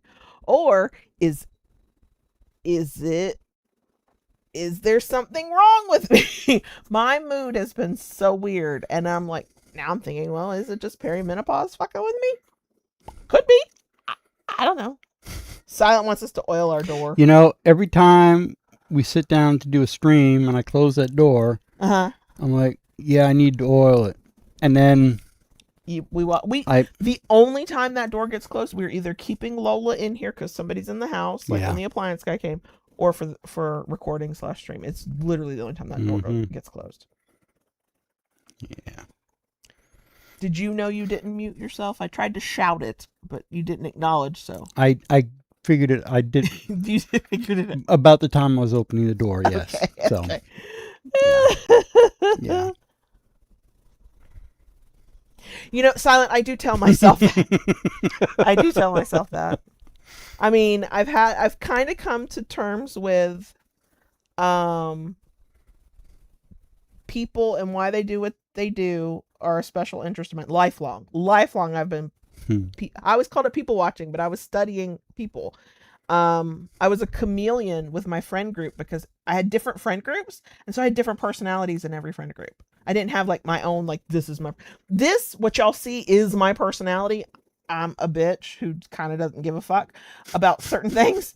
But when I was a kid and when I was in college, like the friend groups, I floated between them, and I behaved differently and like whatever the culture of that friend group was, that's how I was. And I have since learned that is a thing, that some autistic people kind of do. But I taught myself how to people because I've been watching people my whole life. BDSM, power exchange, communication is clearly a special interest. I don't just live my life. I gotta fucking talk about it with y'all too. And now neurodivergency has become a special interest.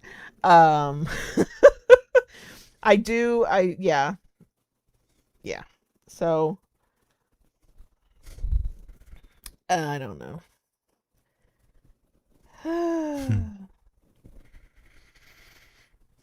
But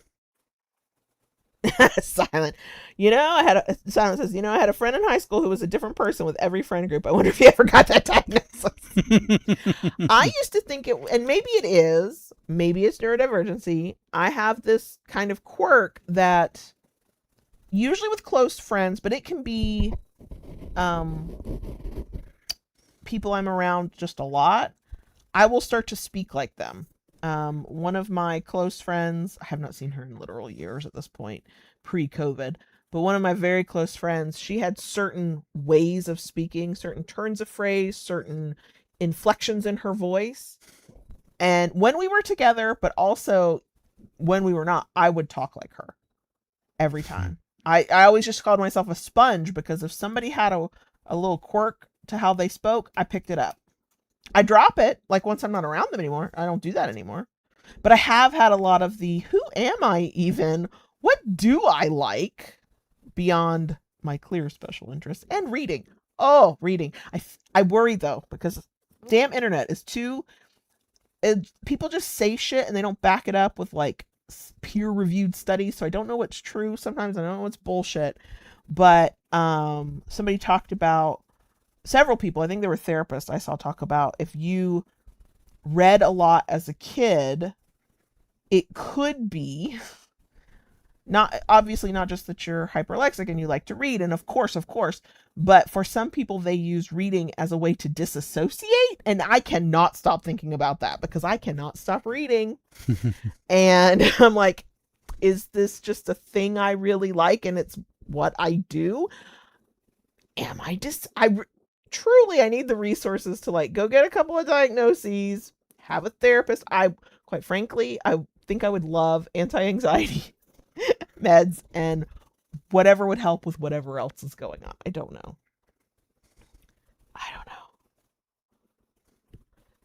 But yeah, the conversations I pay attention to online where people are talking about masking, unmasking, and especially the late diagnosed women, perimenopausal women who are like, I don't even know who I am. How do I figure? I'm like, I got too much going on. It's, knock on wood, apparently it's calm enough around here where I'm like, I guess I can like go into my own head and wonder at my very existence and who am I and why am I here and what is my actual personality. I think it is this. Feels the truest. Truly. It does. This feels the most like me.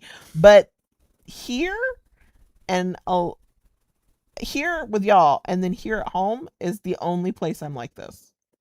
I kind of let it slip a little bit when I'm around my mom and my aunt, and they do not know how to handle it. They just kind of give me a lot of side eye, like, where did that tone come from? Where did that don't give a fuck kind of come from? And I'm like, I don't know. I think it was there the whole time. I don't know. My inner chaos goblin. I have so many feelings about allowing anybody other than JB to see my chaos goblin. Like it fucks with me sometimes.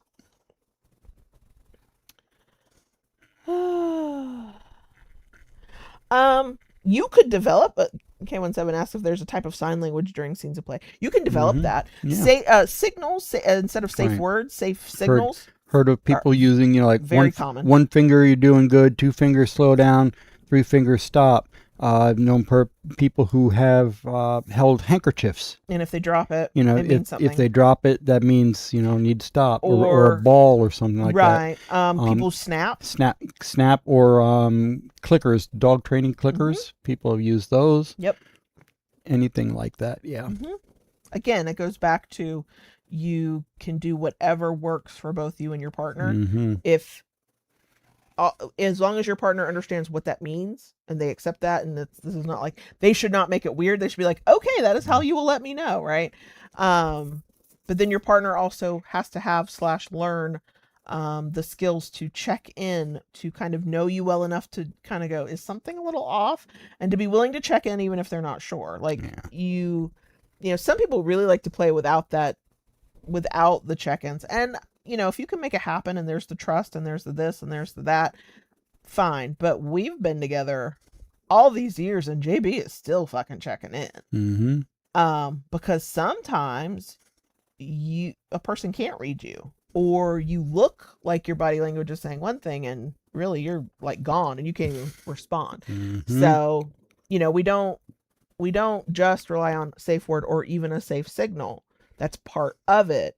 But the other part is your partner getting feedback from you. And if you need to use a signal for that, that is fine. It is whatever works best to communicate where you're at in the moment. You can, I know this is very common with blowjobs, probably any oral sex, but it's very common with blowjobs to just tap, like if it's too much because your mouth is fucking full, right? So there's all kinds of ways. There's so many ways. Stomping of feet, if you happen to be standing. Mm-hmm.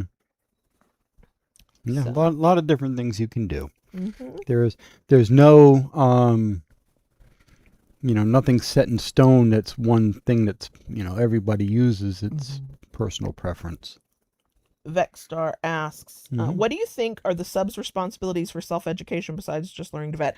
They have a total responsibility to educate themselves as much as they can. Mm-hmm. A dominant partner can guide or lead or provide resources if that's a thing that makes sense to happen, but it is each kinky individual's responsibility to learn as much as they can about whoever they think they might be in kink, what best practices are, how to do different things. I don't hit anybody else for impact play. I am on the receiving end always, and yet I still read and watch and learn what are best practices so that I'm aware, so that I can fully communicate with a partner about them, right? So no, a sub's responsibility is to learn as much as possible about whatever they can and can't. We can't learn everything all at once. You have to narrow it down and kind of take your time, because it can be very overwhelming. For a submissive who knows for sure that they're submissive, if they don't know what they want or are into yet, what kinks they have, what things they want to try, learning about what submission can look like, how that works in a healthy way, that's a great first step. What the fuck is submission? There's tons of resources and books and podcasts and websites and videos and all kinds of stuff. So now, where sub has just as much responsibility. It's, it's kind of nice if you're into it, if the dominant partner wants to guide you and can guide you into, here are some resources, here's what I think you should read, here's what I think you should know. But it cannot possibly stop there. That's dangerous for the submissive. It's unfair to the dominant. If the dominant is actually a decent human being, if they're a predator, it's dangerous, because then if in that case, they're only going to tell a submissive what they want them to know, so they can control them in ways that are unhealthy. So no, a submissive needs to educate themselves, and they can. There's no rule that says a submissive does not take you go to workshops by yourself. You can go to Munches by yourself. You certainly can read all the books and watch all the things and listen to all the things. Yeah. I told her early in the beginning I wanted her to learn everything from both sides. Because whether, that time we were just talking, we did not know we were headed down the road towards a relationship. Right. But, I basically told her, you should know these things, because that way if somebody's bullshitting you or not. Right. And I should not be limited to just what JB knew about a topic. I needed to go learn it for myself. Yep. So yeah, no, it's right up there with, it's a sub's responsibility to learn how to advocate for themselves and to learn how to communicate. Some people have this fantasy and this desire to just be led by their partner. And that works if you find the right partner. That works for as long as it works, but that does not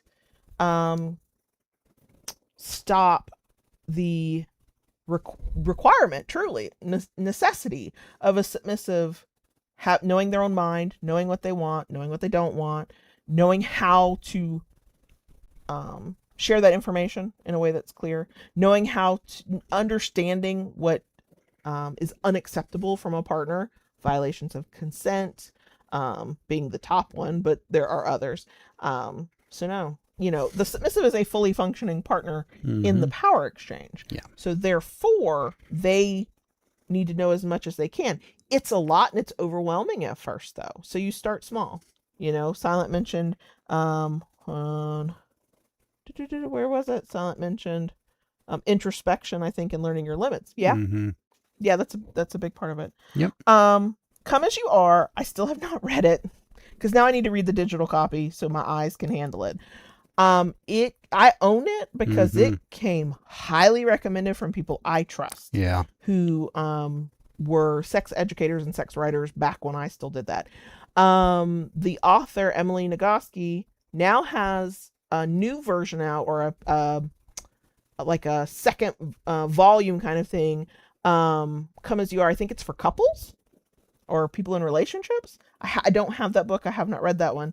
But no, I highly recommend Come As You Are, because I've had many people tell me they learned a whole hell of a lot more about desire and orgasms and sex from that book than they had learned anywhere else. No, that's definitely a resource I trust. It's 10:01. It's 10:01. It's 10:01.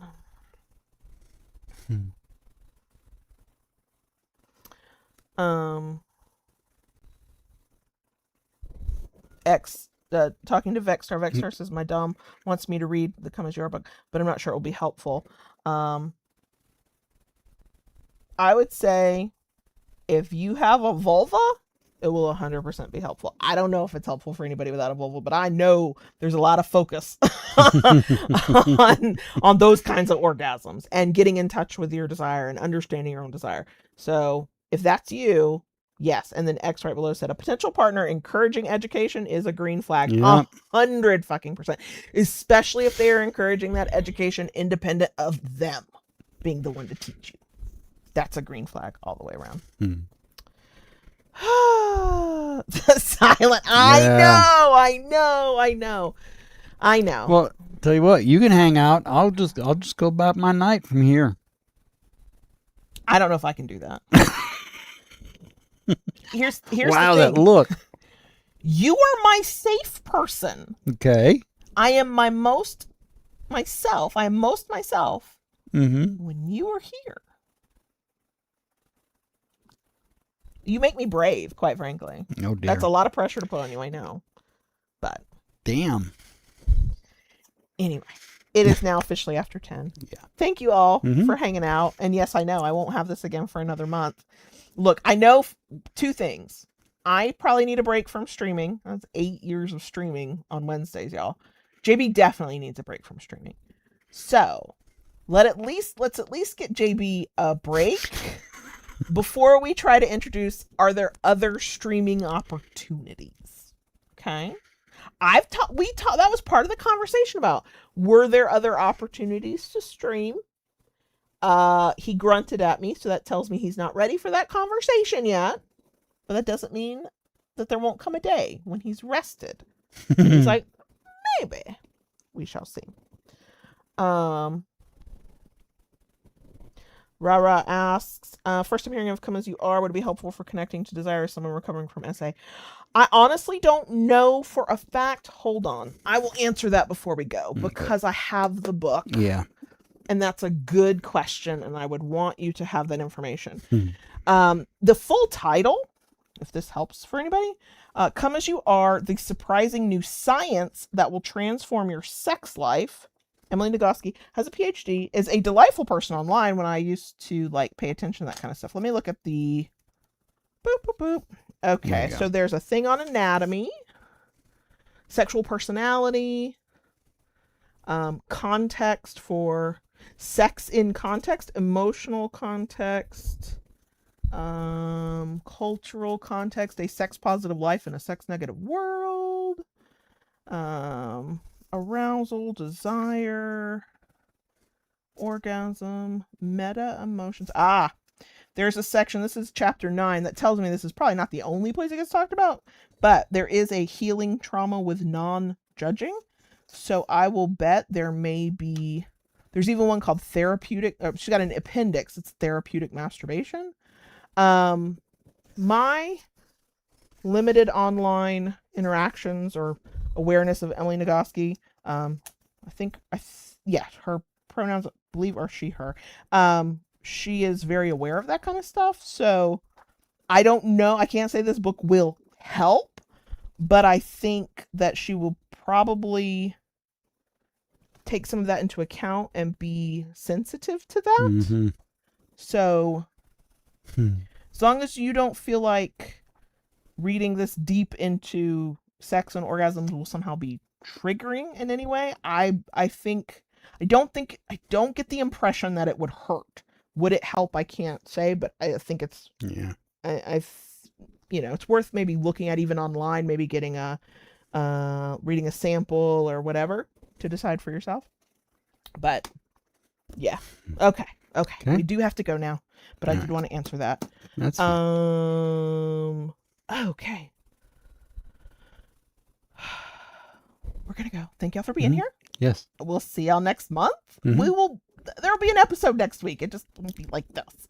Thank y'all for being here. Yeah. Thank you for your questions. Thank you for being random with us. We love that about you.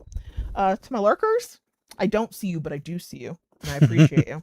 Yep. And I guess JB has to hit some buttons now. Yes, I do. Good night, y'all.